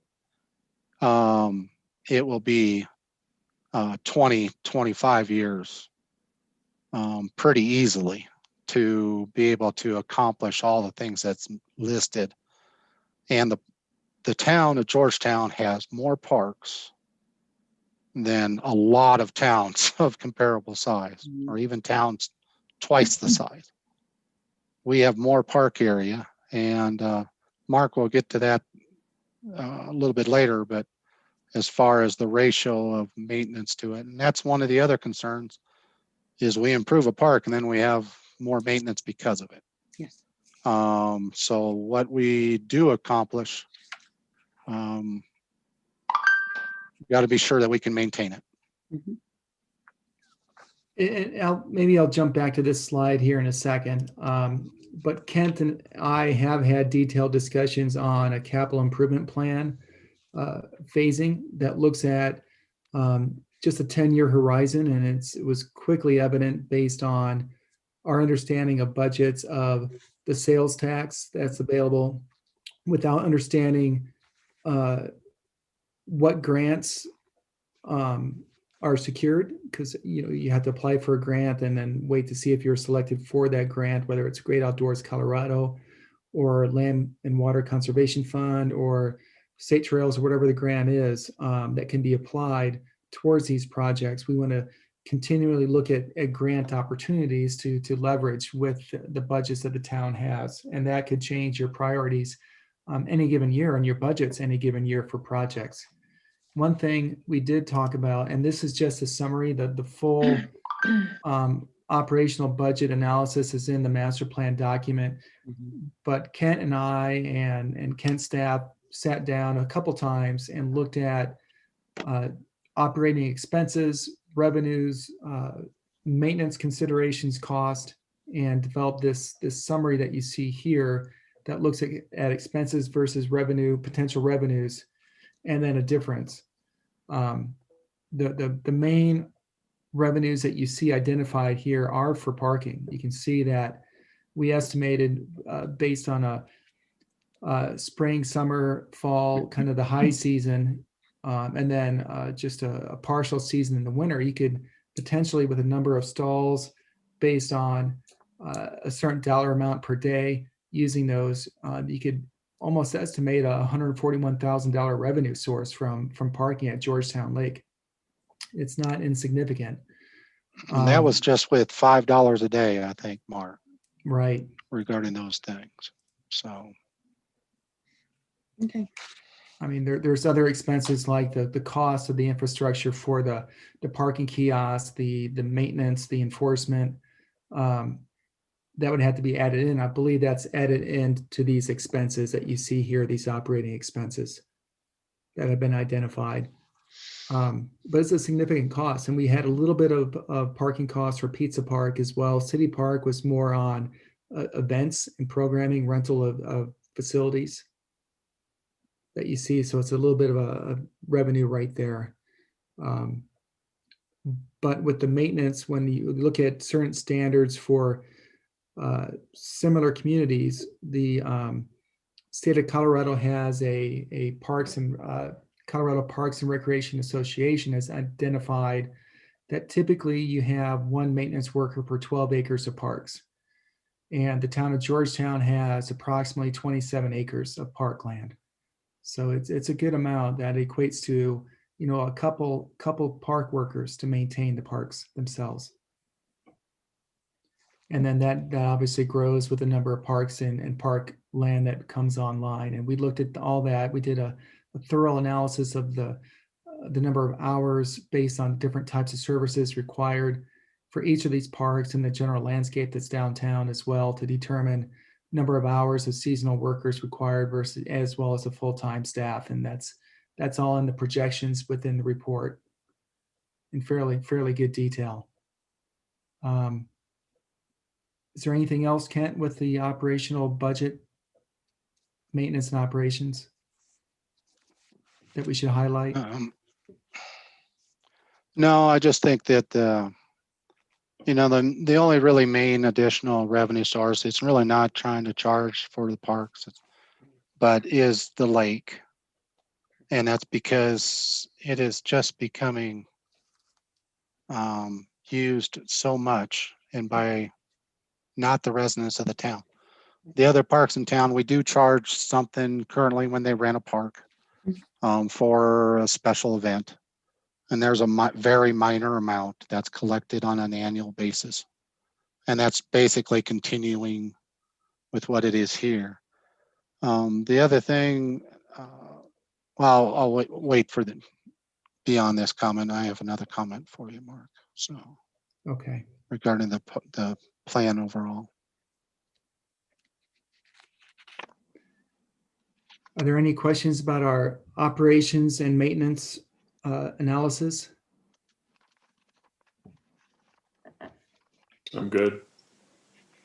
Great. And then this next slide shows just some initial capital improvements that Ken and I kind of talked through and looked at with trying to phase things. Like we looked at Strauss Park, the initial estimates that came in for the site work and the booths, the bathrooms, and the costs that had been identified at the time for those improvements. And then we looked at lake parking for the south and the north to get the parking online sooner than later as a revenue opportunity. And then the skate park at Meadows Park. The skate park, we think that there's grants available that can help offset that cost. When I was talking to Beth Luther, she was already applying for grants for the skate park, and we think those are available for that. So that could come online sooner than later. All depends on the grant. Well, on the skate park, as you know, Lynette, and members of the board, has been one of the primary goals of members of the park board for several years. This isn't just something that's come up with this plan. It's been talked about probably for the last decade, maybe longer. And the portrayal of what this skate park would consist of in the plan is really just a modification of what was presented, I don't know, about 5 years ago as a possibility for a skate park. So it was just the addition of the bowl was really the only variation from what was discussed earlier with the park board. I mean, several years ago with that. So. But you can see here, essentially a 10-year plan. As Kent mentioned, it's enough projects that could easily be 20 years if fully implemented. And some of these are above the initial available funds that you see here. We estimated starting in 2021 about $130,000 in sales tax that would be available for park capital improvements, going up about $5,000 per year based on increased sales. This does not include leveraging grants or other funding sources that could be identified for these projects. And it's really a rough estimate on the expenditures as well. I mean, so this isn't time adjusted. This isn't time adjusted for, inflation, and, nobody's got a crystal ball, right? Right. $20. These are $20. Well, and I think in a couple parts of the estimate, when we get into the details of each of them, I think there will be cost savings at different possibilities, just depending on what actually comes to fruition regarding each of the park plans. It's just what is actually feasible, what is practical. This is the goal, is what this plan is setting out, but it doesn't mean there's a lot of ingenuity within Georgetown amongst each of these things, and don't want to take away that possibility as we would actually implement some of these projects. So. Right. So this is only considering contracting for professional construction services. There's opportunity, as Ken alluded to, volunteer efforts for a lot of these, or using town staff or crews to to build some crusher fines trails or some other features that are not terribly difficult to install, or in-kind contributions. There's other opportunities like that should be considered throughout as you make plans to develop any of these parks. That'll definitely help save on cost. Mhm. One of the comments overall regarding the plan is that the park board really did want to keep City Park as much the same as possible. Keeping Foster's Place in place, keeping the gazebo in place, keeping the fencing and the gateway archways in place, the 100-year-old fence Mhm. that's surrounding City Park, keeping the flagstone pathway along the east edge of the park. Is really just adding the bathrooms and the swings and a couple additional shade areas for picnic tables. Mhm. What that would consist of regarding those shade areas is really, it would absolutely try to keep the character of City Park and of Georgetown consistent in that park. And they really wanted that to happen. And then they took that, the other parks, the Meadows Park, the Greenway Park, and the lake areas are really where additional things were added or tried to be in as part of this plan. So that was the result of the discussions from the park board after the survey results and after the getting the information from the kids involved with. That's some of the results that you see here. So.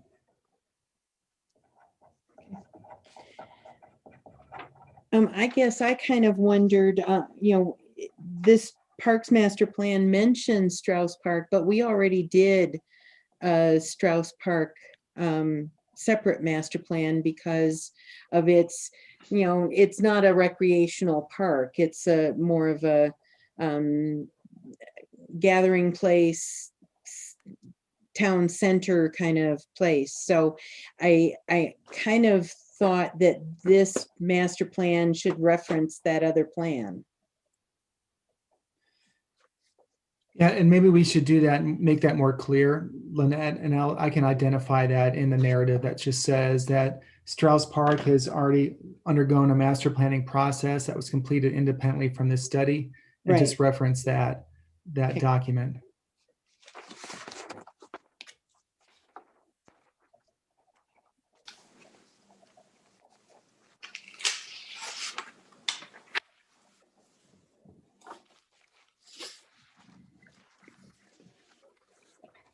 Okay, any other questions, comments?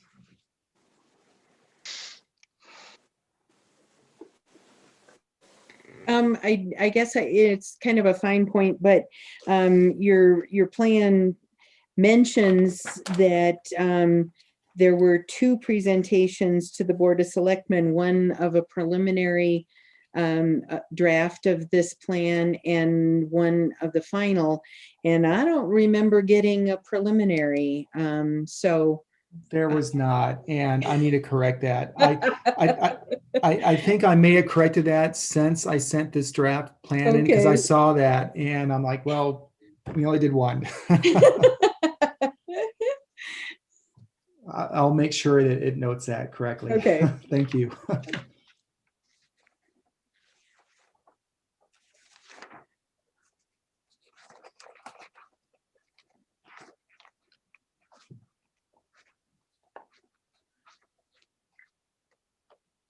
There's a lot of stuff in this plan. I Yes, know there it can be, it's overwhelming for a small town, but we took the opportunity to have this master plan to really try to look at every park in depth. So it wasn't trying to just skim the surface, and it really is just a goal regarding the master plan. It's going to take a lot of effort to try to implement, and I think we can get, 2 or 3 major projects done in the 10 years that we have the sales tax that's involved with this. But I expect, like I said earlier, there's a lot here to be able to accomplish, but it's never been done in this community before. And so we took the opportunity to really get a lot more meat than expected regarding this. And I hope this didn't seem to be too much to the board, and that it was a worthwhile effort to try to accomplish this. Hopefully you see it that way. I think it's a great effort. I like the idea of looking at everything, the whole park plan for the town. I don't care how long it takes, it's like our comprehensive plan. It just gives us a framework to move out from. And I thought it was well done. I really appreciate what happened, what got done. Great, good to hear. Thank you. Yeah, it's a guiding document. It lets you know what's it going to take to really implement and do all this work. And there's a lot to it. And it's going to be equally important to have strong advocacy and a champion from the town to help look at grants. And Beth has been great with the Parks and Recreation Board has been great to champion that effort, to move it forward, to keep thinking about what's the next priority. So that's good. Actually, Mark, if I could ask you to give us back our full screen of board so I can see everybody's faces instead of just a select few, that would be great. And yes, our Parks and Rec Commission has always dreamed big, and it's great to have it put into a plan with all of the public input that you had. I think it's wonderful. Even if it's more than we can tackle in 10 years, I think it gives people something to focus on, something to work towards, and it keeps your energy kind of moving in one direction rather than everybody being scattered. So, Tim, did you have something? No, I'm just trying to digest all of this. This is a great plan, but it's very comprehensive. Am I muted? Not anymore. No, we're hearing you, Tim. I agree with you. Okay. Couldn't remember if I was muted or not. Nope, you're coming through loud and clear. Big green phone. So, any comments from you, Paul? See if the dogs can be quiet. The only comment I have is the address for Whirland Park is 1014 Tahoe Street, which is, I am sitting in that house right now. So the address. So we're going to play volleyball in your living room. Right. I think that was on page 34 or 35. Page 34 or 35. I saw my address and oh, okay. No, but I like the idea that we kind of got an analysis. We looked at everything. We know what our inventory is. And from here, we just pick and choose which has a priority based on community feedback and funds and timing and grants. Well, so those are my 2 cents. All right, thank you very much. When does that community feedback come in on this? Because this approving this plan and really getting into some of the nitty gritty of each park, and I know we're not going to do that tonight, are 2 different things. And I know the community has had an opportunity to have some input into the plan, but now that here's the plan, how does this get to them for them to give us feedback? Or have they already been given that opportunity with the Parks Commission? No, we basically had it reviewed by the Parks Board to get to this point. But now that we have some sort of product, I guess it depends how much additional feedback we need, because we can devolve into a lot of different discussions regarding it. I don't know, Mark, as far as additional feedback regarding the product that's been produced so far. Right. And, you know, if the town is interested in additional feedback, we can look at, you know, opportunities. Right now, it's a little bit more difficult than other times because of COVID and social distancing. But if there's, you know, maybe there's an opportunity to post the draft on the town's website or other online platforms for any kind of review, public review and feedback. We could have it there for a few weeks and then, you know, wait until the end of January to formally approve or adopt the plan, or if there's any things that get involved with it.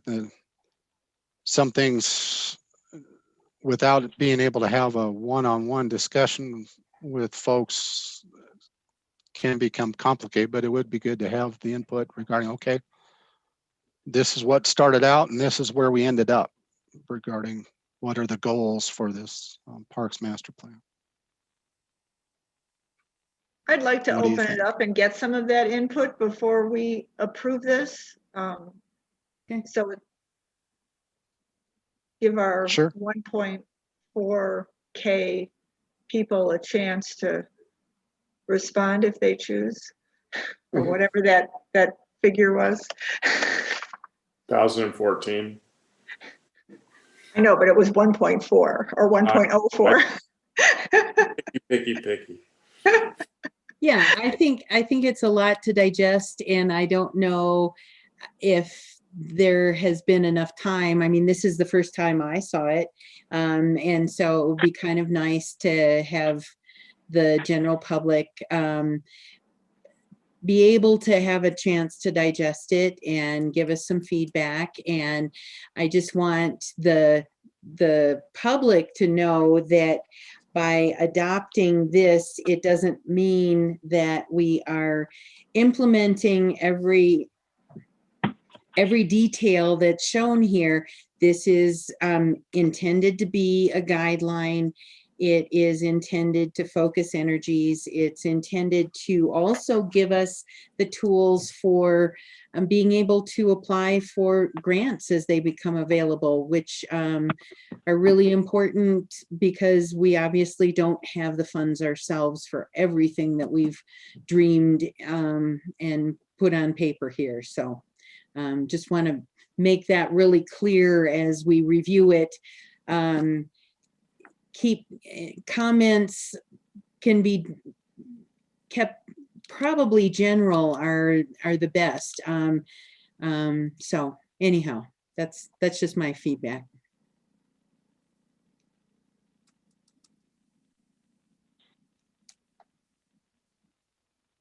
So do we need a motion to just, Just staff direction okay, and just say this is what we'd like to do. okay. So if I'm here, is the rest of the board on board with that, to give staff direction to make the final draft available to the public so that we can receive comment? Sure. I am. Yeah, that's good. Okay, sounds very good. All right, thank you so much, Mark. That's a lot of hard work. Thank you. Thanks, Mark. It's Appreciate fun. it. Good job. All right. Have a good night. Have a great night. Thanks. Okay, next on our agenda, we have, we did that piece already. We have ordinance number 6, series 2020. An ordinance amending Title 10 of the Georgetown Municipal Code, adding section 10.04.120 regarding traction control devices on first reading. Second reading And now. You're going to take this one, Jerry? Actually, I'm going to hand off to the Marshall Williams. You saw this on first reading 2 weeks ago. So the motion that's in the packet should be for second reading when you're ready to That's what I thought. to act. And Marshall Williams and I and the prosecutor had a chat by phone and added just a couple of words on the second page. That's the only change from the time you saw it 2 weeks ago, but Marshall Williams can take it from here. It's, as we discussed earlier, I hope included in the packet was a staff report memo. Mhm. Just describing why we need this, and again, just defining that this is just so the town can recoup some of the impact of what the truckers without chains create. So I'm not sure what more, unless you have questions about it, if it needs a If ton I more can- discussion. I'm sorry, Randy. If I could say one thing, I'm sorry in the motion, I neglected to change it to second reading, but I'm thinking, Lynette, do you want to call to That's order what the I was- public hearing? You're a step ahead of me. I was gonna do Oh, that. Yep. sorry. No Sorry. problem. No problem. Just keeping everybody on the right track. So, since this is second reading, I will, call the public hearing, to order. It is 7:47 PM. And do we have any comments from the public on this ordinance? Public clear on a warning, gaming, available 21. 122 next.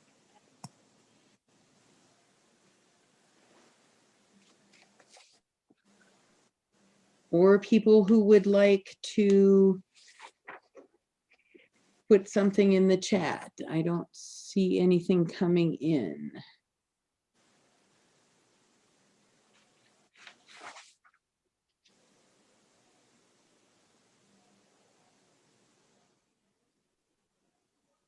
So seeing none, I think we will go ahead and close the public hearing. It is 7:48 PM. Any comments or questions from the board?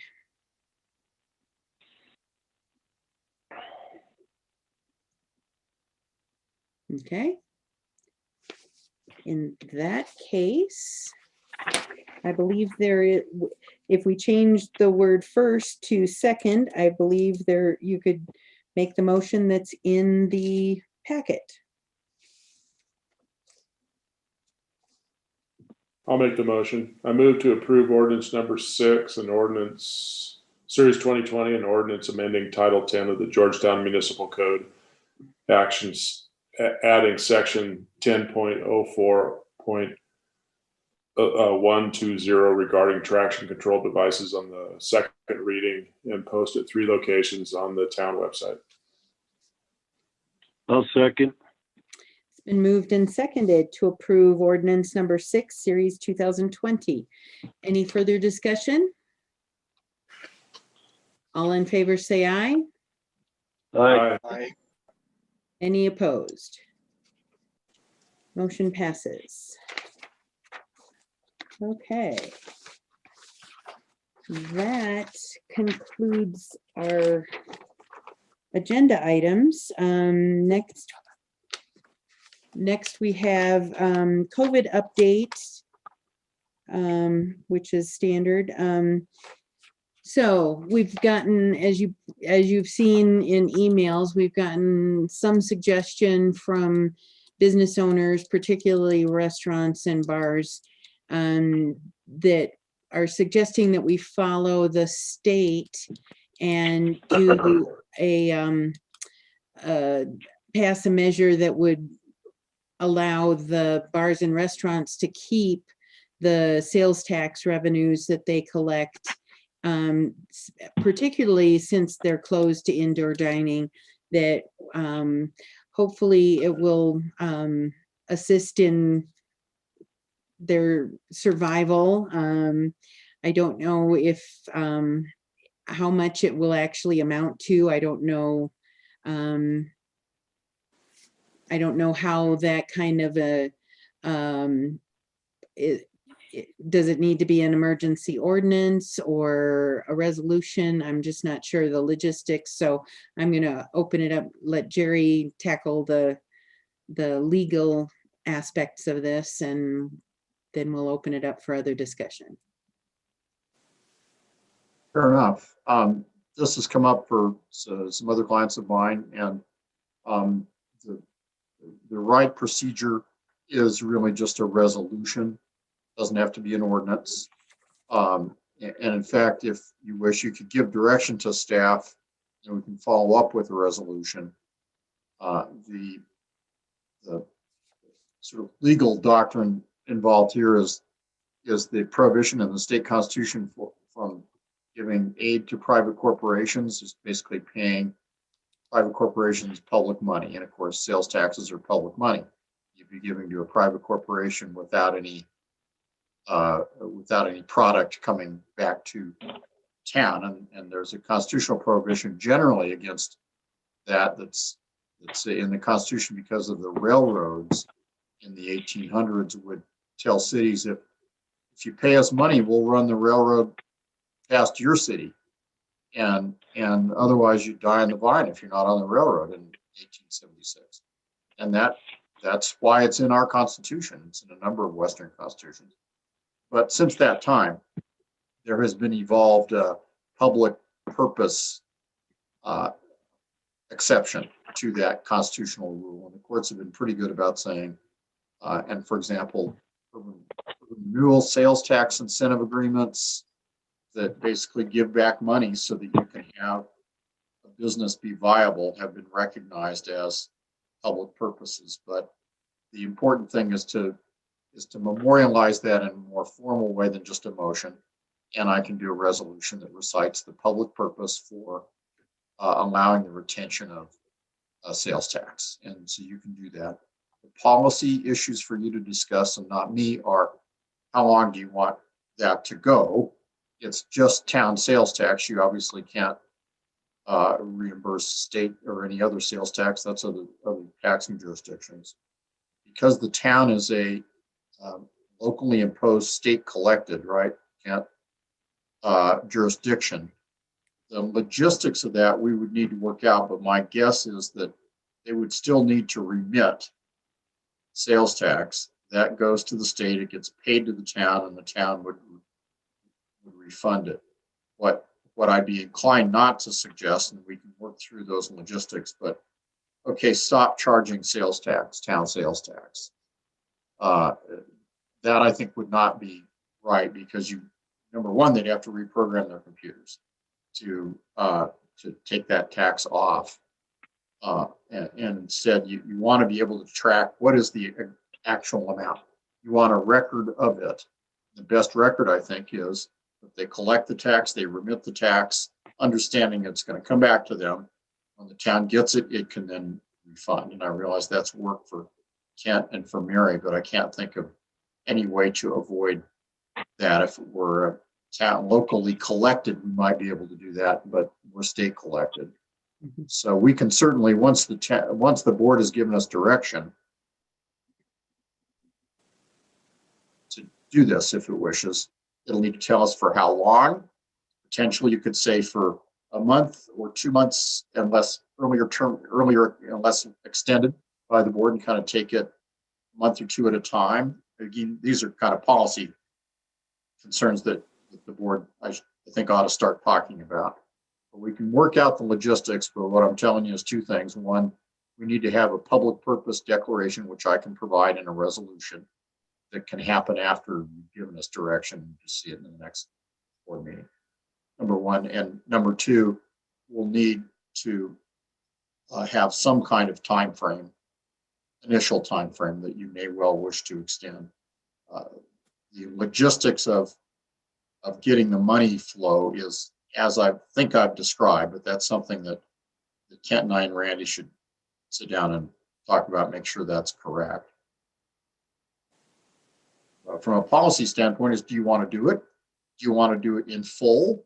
There's no obligation, for example, if you're going to refund tax, to refund all of the town sales tax. It could be a portion, could be all of it, could be for 1 month, it could be on a month-to-month basis with renewals as directed by the board. These are the policy questions, obviously, that you're empowered to do and have the ability to do, and I don't have an opinion on. Okay. So The other thing that could be a policy question is if the board would want to do something, is it for just one category of business or is it for all businesses? It does get to be difficult when some businesses are actually more successful during this level red time, such as the Circle K and Family Dollar and those type of places are actually not having the same constrictions as especially restaurants or our businesses down. There's a little bit of a case because Christmas market was canceled and some other things happening. It's making it difficult for our 6th Street merchants as well, or the other merchants that depend on that type of event to occur. And because of no cause of their own, it's hurt. Kent makes a good point. And one of the distinctions that other jurisdictions have made is to think about the kinds of operations that charge sales tax in the community that don't have a typical brick and mortar retail location, that are likely not as affected. People doing mail order sales, etc. That hadn't occurred to me, but it occurred elsewhere. And so I was asked to write a resolution that said it needs to be a retail, it has to have a retail sales license at with a physical retail location open to the public. Now, you can draw the lines various ways, and however you direct us, I'll be able to craft it in the resolution.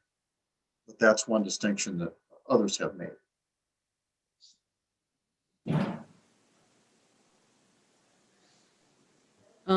I kind of like to start this off by saying I would be, at the very minimum, I would be in favor of allowing bars and restaurants to keep the sales tax revenues that they collect or be refunded the collected sales tax, at least for the months where there was any type of shutdown for indoor dining. I think that's how they're being hardest hit, and they're struggling to try and make do with putting up temporary shelters to allow for some outdoor dining, but that's going to be somewhat minimal, and they're trying to do a lot of takeout, and it's difficult to do in takeout what you would normally do if indoor dining was still allowed.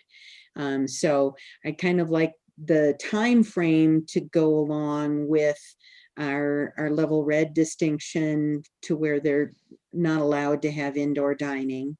I wouldn't be opposed to opening it up to other businesses and maybe the other businesses could keep their December revenues or be refunded the December tax revenues because of the loss of Christmas market revenues.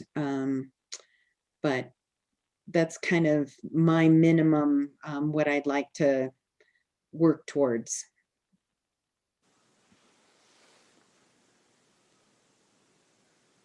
Is there an estimate? Is there an estimate about how much sales tax money we're talking about? The category of restaurants and bars on last December, what we discussed this afternoon, was about 23,000. Now, yeah, but that was with the December that was a regular December. It may be somewhat I would expect it to be somewhat less than that for this December. I think it would be significantly less. And it would be, I know Amanda, on behalf of the Business Promotions Commission, sent in a letter to us. I didn't pull it up, but their business, their revenues are cut, far more than even 50%. So 70, 80%, they're down. So we can't anticipate that tax is going to be the same.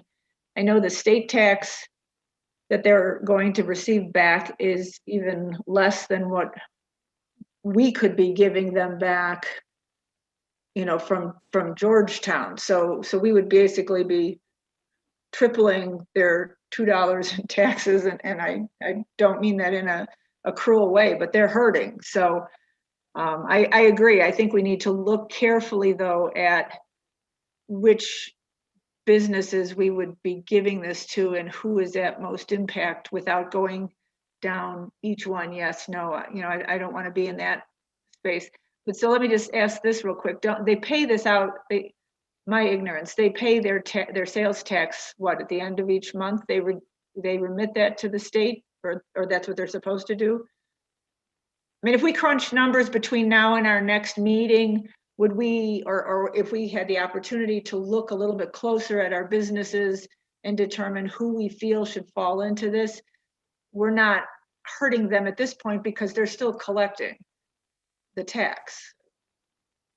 If I may say, I would not see on a state report December sales tax until they would remit in January, and I would see it in February.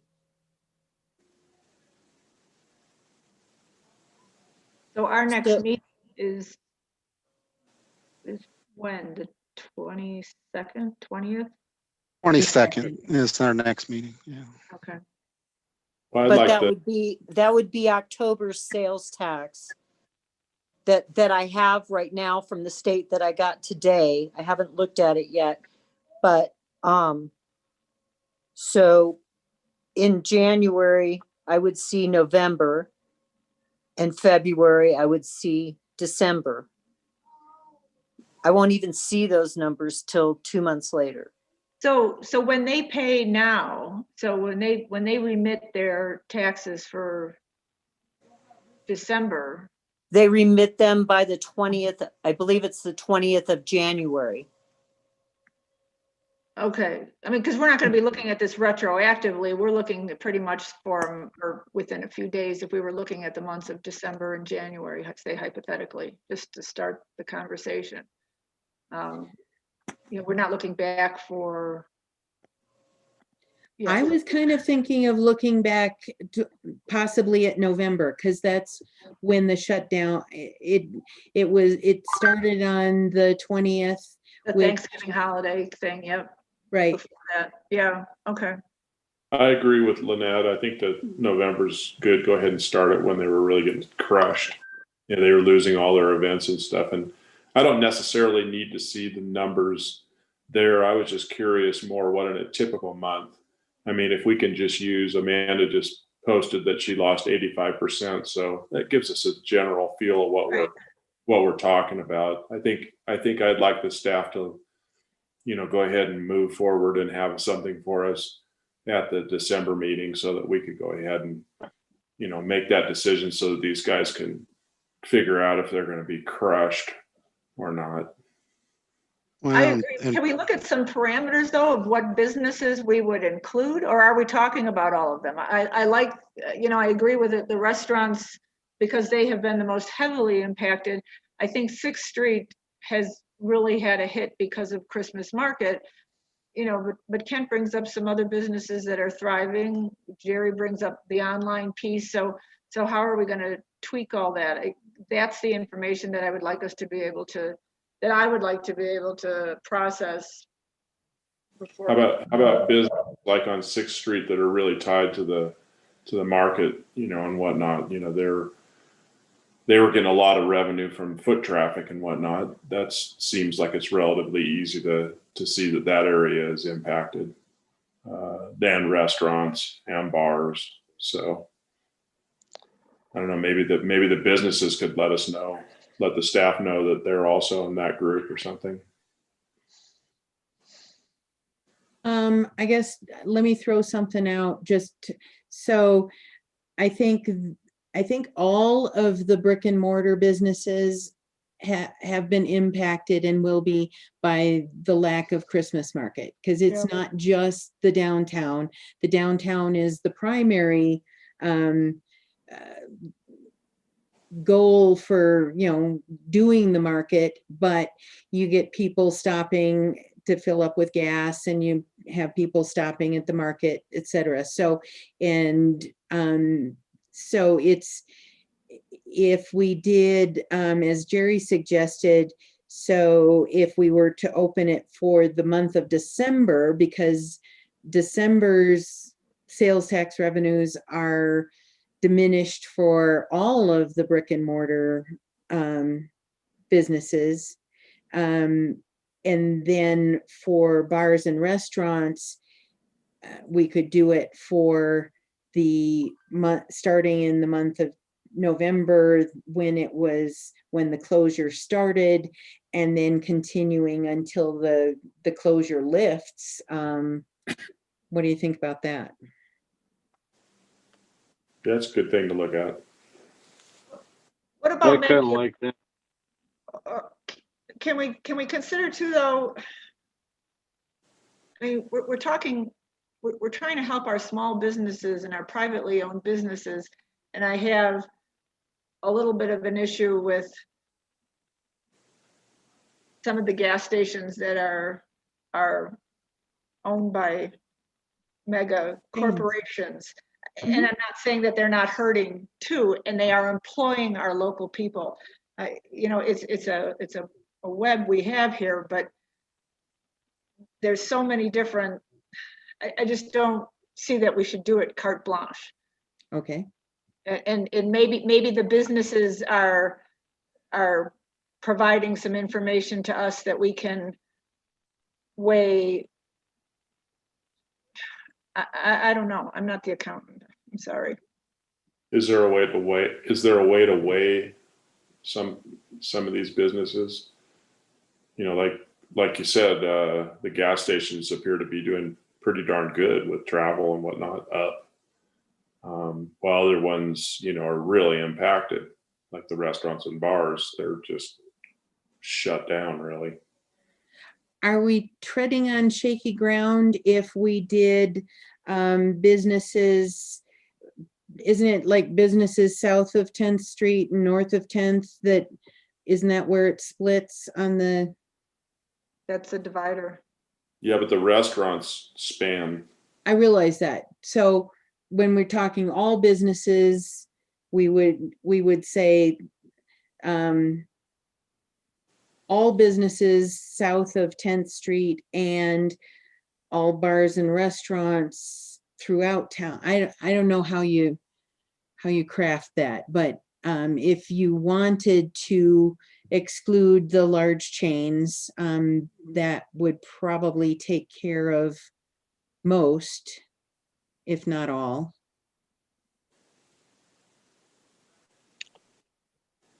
I mean, I don't want to exclude anybody. It's just that some of those businesses probably are doing pretty good. It sounds like, our tax revenues are actually somewhat up in some regards. Maybe I would hesitate to just give back everything that we receive, just because, just like in everything else, there are some businesses that do well in this environment, and there's other businesses that have just been, as John says, crushed. So are you it's able how to categorize them? Is that something you could do with your staff, Kent? I think that we need to explore a couple of different opportunities, and we might present some different examples That would be great. to you. Not instead of just one example, take it or leave it. And Jerry may help me with that, as far as examples and then we can try to move the discussion further along. I don't think we're going to get into a place where we're able to make that decision right here. Is Well, why it, don't you guys shoot? I'm sorry, Lena. is it feasible to look at it by the categories that are already set up? So you've got bars and restaurants, you've got lodging, you've got retail, and then you've got other. Am I missing a category? Well, and then I got a suggestion that another thing and that's what's been happening with the county is them being able to demonstrate a loss, and how that is done. Now that's with a different set of criteria, and it's for the CARES grant that's occurring. Yeah. But having a business demonstrate that actual losses did occur from what was historical could be a way to separate the categories as well. So I'm sorry, I just when I get the reports from the state, there's different classifications that the state has. I just break out on your report certain categories, lumping things together, because you have to be very careful not to single anybody out where people would figure out what their sales were. So, Yeah. because it's all confidential information. Mhm. So the state has many more categories than I break it out on the monthly report. Okay. And the confidentiality that Mary describes is out of the Open Records Act. If someone calls up and says, what's the sales, what sales taxes did you collect from restaurant number 1 last month? And while the town has the ability to know that, that's information the town doesn't disclose. That doesn't mean that you can't somehow act on your knowledge of that for your public purposes of making grants and loans. And, that's information that you have that you are able to use to take certain actions. You just got to make sure that those actions that you take don't end up destroying the confidentiality that Mary describes. And I think we could probably figure it out. And it might be that you can draw a line at revenue collections of less than blank dollars monthly as an eligible category. We need to look obviously at the kinds of businesses we have and where that cutoff might be, but that would be a cutoff that would not be business specific. Although, to be very honest, you will have looked at certain businesses to figure out where to put the cutoff. And okay, that's a policy choice that you're considering making. I hear you wanting to make that. The other way to do it, of course, is talk about lodging, retail, lodging, food and beverage, bars and restaurants. And if those categories capture the ones you want and don't capture the ones you don't, then maybe that works. But what I'm hearing is that we should be bringing to you a couple of different schedules of potential that break, cutoff points and ways to do the cutoff points. And then you can make a decision about directing us. I can meanwhile create a resolution that we can just drop whatever formula you end up agreeing to into that resolution. It can get adopted on the 22nd of December. And it can in fact say money that we have just received or are about to receive from November, I thought you were going to pray. Sorry. is eligible, or is refundable. It doesn't have to be wait until January, I don't think. Which I think the businesses would probably appreciate, Yeah. Are there other things you want to hear from the board to so you know what kind of research you and Mary need to do? It occurred to me that there's a big elephant in the room right now, and that's the Loop Railroad. They are shut down 100% because of COVID. And I know that their fall winter season is huge. It's huge. Just about every single one of those tours, those trains were shut down. Now, I don't think you collect tax on a service like a train ride, but you would for food and beverage and gift shop sales. Paul, we do not, the train is outside city limits. They do not remit anything to the town. Okay, that was going to be part 2 of my question. I wasn't sure if they were in town limits or not. And just, I did want to bring up the point that, you know, if you set revenue limits and whatnot, it kind of, I know Department of Revenue has cautioned, that's why I don't break it out in more categories than what I do, because no one, I mean, I have the ability to go in and see. I am not to share it with other members of the town or in our office as to what any individual business has in sales. Right. I do recall, now that you mentioned, you know, a dollar limit, the state provision, I thought was going to include something like a $2,000 limit, because that would eliminate those larger chains that really haven't been affected like the small businesses have. So yeah, it's a possibility. Let's kind of explore it if there is a way to set that dollar limit so that our small businesses are all included in the ones that would receive the refund. I'm sure there's a way to do that. I understand the constraints of the statute, but I also understand that, you know, you want to make a public policy decision based on categories, and you're allowed to do that. So we can certainly navigate it.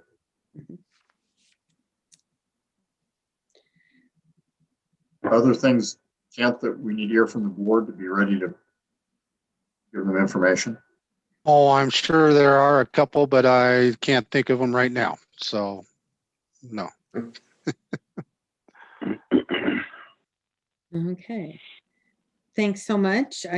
Unless any of the board has more suggestions for what they'd like to see in the options. Yes, Ken? One other thing, you know, we had talked about last time of not charging late fees regarding utilities. I was going to get right to that now. next. I was Okay. leaving that I'm as sorry. kind of, you know, close this chapter and open the next one. That's fine. So if that closes the sales tax chapter, let's open the water and sewer late fees chapter.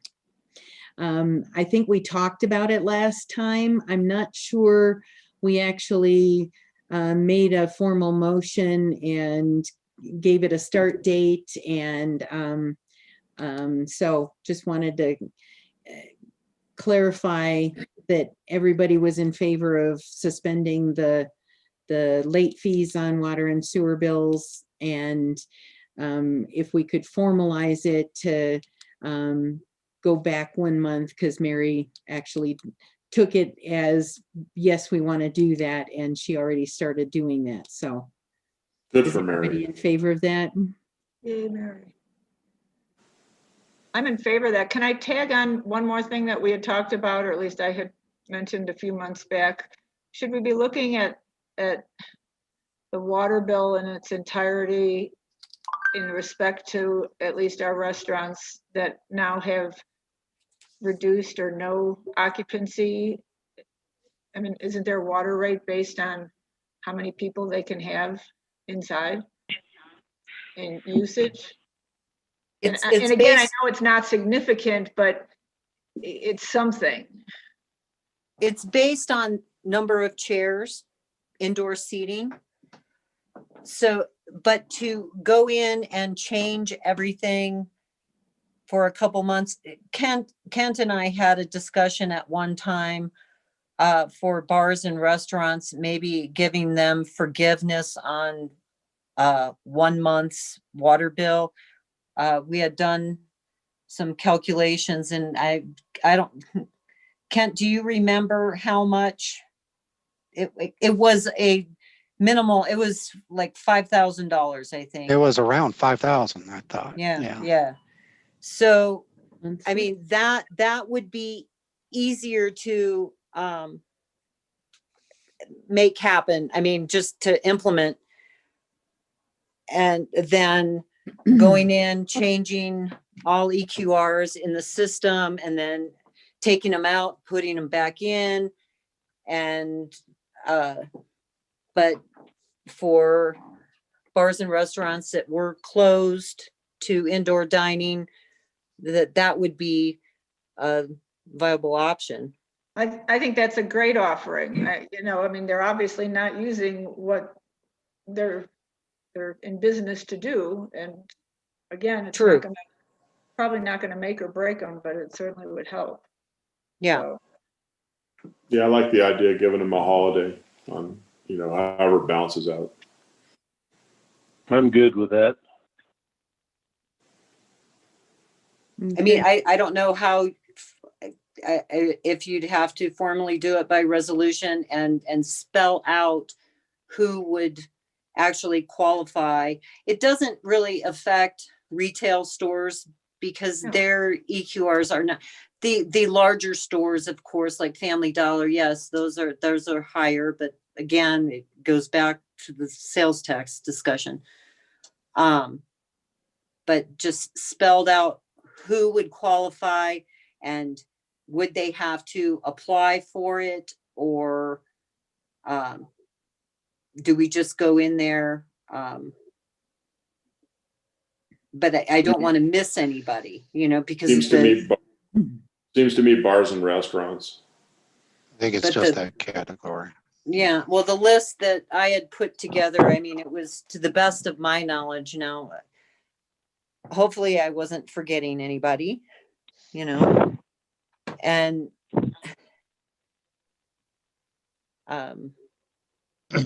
yeah, but I Kent came up with the idea, and I thought it was good because it's better than messing with the EQRs that are already in our system. I like that. I'm sure if we forget somebody, they'll be quick to call. Well, that's true. That's true. So could we have something to look at for this last December meeting for that? Okay. Do we want to lump both of these together or keep them separate? Seems like separate issues to me. I'll do 2 separate resolutions. Seems like it would easy to do. Okay. Thanks, Jerry. Yeah. Okay.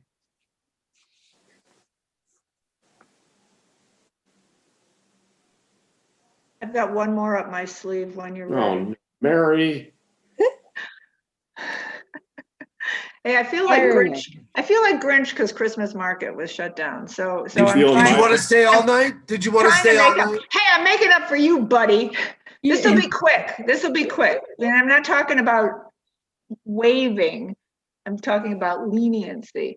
What about some of our business license fees and when they're due, and perhaps extending that to make sure that they're still in business for 2021 and we're allowing them a little bit of grace to re-up.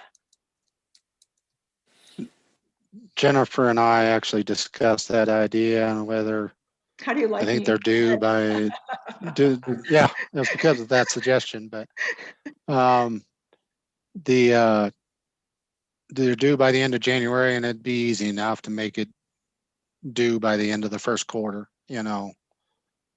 Something like that would be, that it's still there, but it's right, delayed a bit or a little longer. And then if this thing turns out other things happen, then we address it later, but then it's not as urgent. Isn't that what we discussed, Jennifer? I don't. Yes, Okay. I think that'd be a great way to do it. Thank you. Sounds I'm humane. muting. But I now. have already sent out the renewals, so, but I could send out an email to the business list or something letting them know that. Yeah. That sounds good. Are there other license fees that come due that could also be deferred?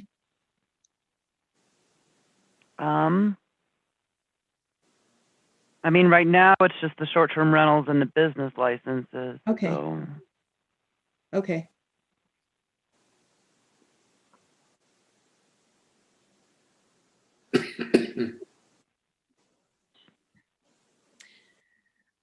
Which brings up a point. I mean, is it okay? I mean, so a short-term rental needs both a business license and a short-term rental license. Is that correct? Correct. I don't really want to, I guess because short-term rentals are not shut down, they're continuing. I'm not really, I don't feel the same kind of urgency to allow those to be deferred. Would the business licenses for them also be deferred or required for the renewal?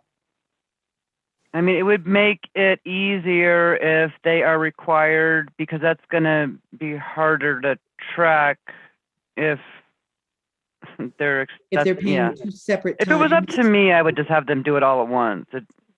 Okay. Since we have like 50 of them, you know. Sure, sure.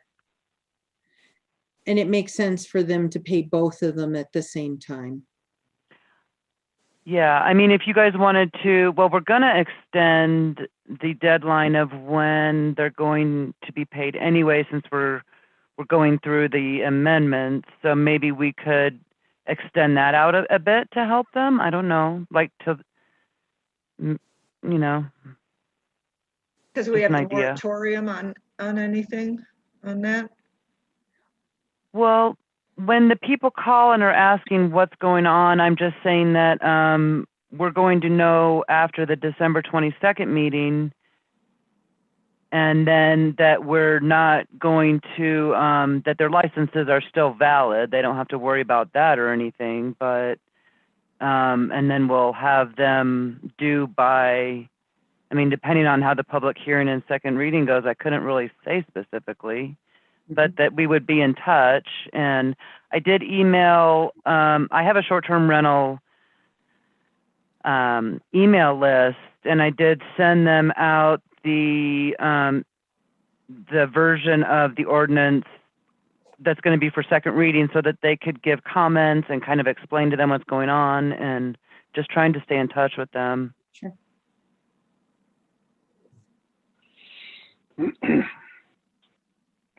Let that one lie. Well, so I guess I didn't really envision so what would their deadline for paying be if nothing happened to the short-term rental ordinance section of the code? I mean, would it be 1st of January? Would it be end of January for renewals? Normally it's due by the end of January. Okay. But I guess with this, and as I don't have it in front of me, I think that was one of the amendments where we were making them go from like a calendar year. Right? Because that was kind of undefined before. No, Mary, Jennifer, before the permit year was a year that ran from whenever the permit was issued, or the license. Right. So they were all over the map, and what the board directed me to write, which I did, and it's in the second reading version, is that a permit year is the calendar year, unless the permit was issued after, like in October, in which case it was good until, you know, it was good for like a year and 3 months or something, you know, in other words, so that they would all cycle on the at the first of the year. Now, the board may change that when they see it on the 22nd, but that's the direction we got when we on first reading, and so that's the changes I made. Yeah, and I like that. That works really well. I don't know if the ordinance defines when it has to be renewed by. Like, do we give them 30 days or do we have a? Yeah, I mean, we could talk about that on the 22nd. I don't want to do the. Okay. But and we can refine that then. But Okay. the permit year is designed to be a calendar year once this ordinance gets revised on the 22nd. Okay.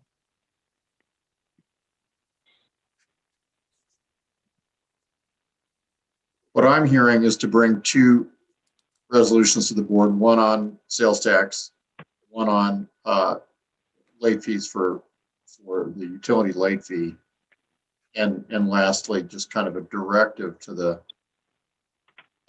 staff from the board on the business license renewal, general business license renewal, moving it to the first quarter. So we've got the reso for the sales tax refund. We've got, with some options to look at, we've got the reso for the late fees. We've got the reso to allow the bars and restaurants to not pay at least 1 Refund, month. basically. Yeah. Pardon? 1 month Yeah. of water and sewer. Right. And then we've got the reso for the business license fees to be able to defer that payment to be due by the end of the first quarter instead of by the end of January. So it's 4.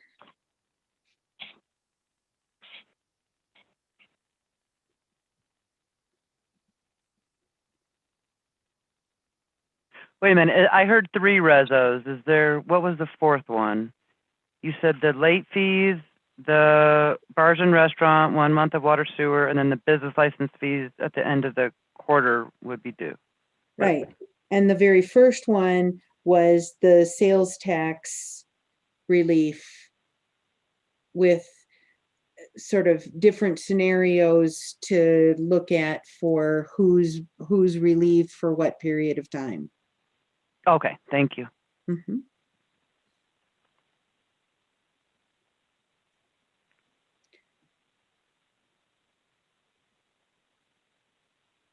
Okay. Anything else, Mary? Thank you, Mary. They were all good ideas, great suggestions. It's good stuff.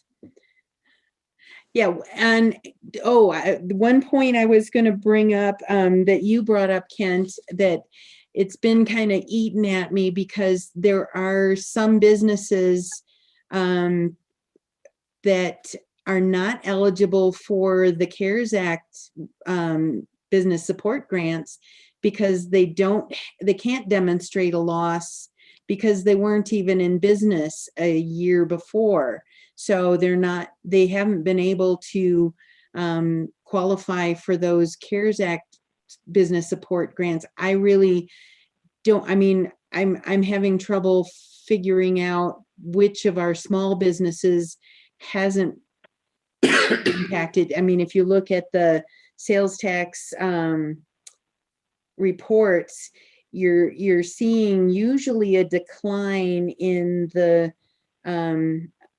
a decrease in the revenues from the south of 10th Street businesses, almost completely, all of them. So I'm not really keen on putting a demonstration of loss into any of this. makes it too complicated in my book. I think there are other ways to make sure that the businesses that we know they've been impacted, that they get benefit of this. Okay, we'll keep that in mind. Okie dokie.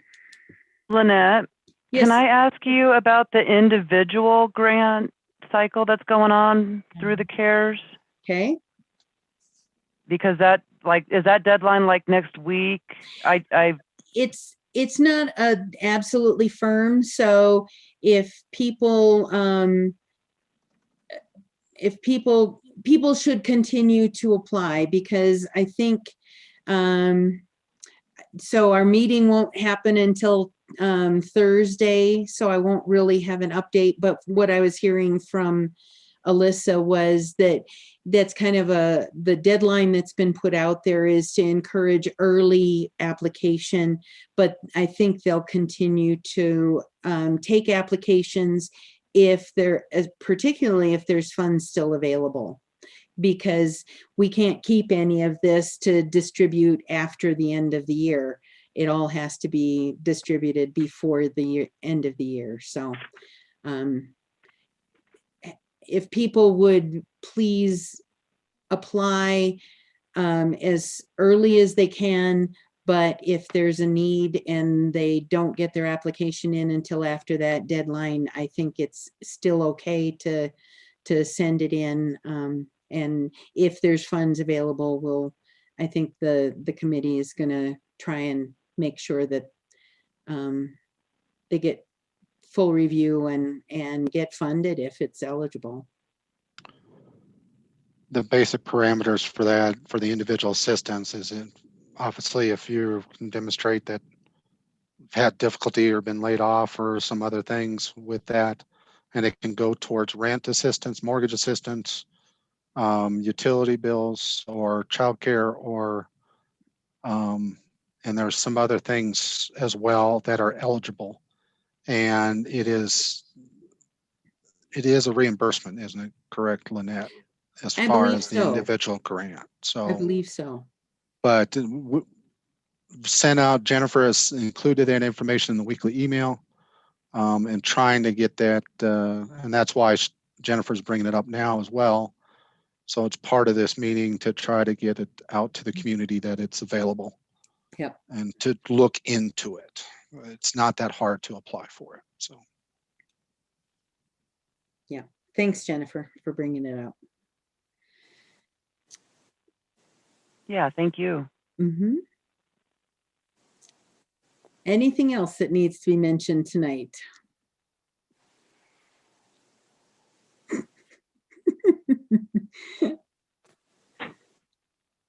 All right. In that case, I think we've gotten a lot done. So I would entertain a motion to adjourn if anyone would like to make it. I move to adjourn. Second. It's been moved and seconded to adjourn. It is 8:39 p.m. All in favor say aye. Aye. Aye. Aye. Any opposed? Sounds good. Thank you all so much. All right, you guys. Bye. Good night, guys. Good night. Thanks. Bye. Thanks very much.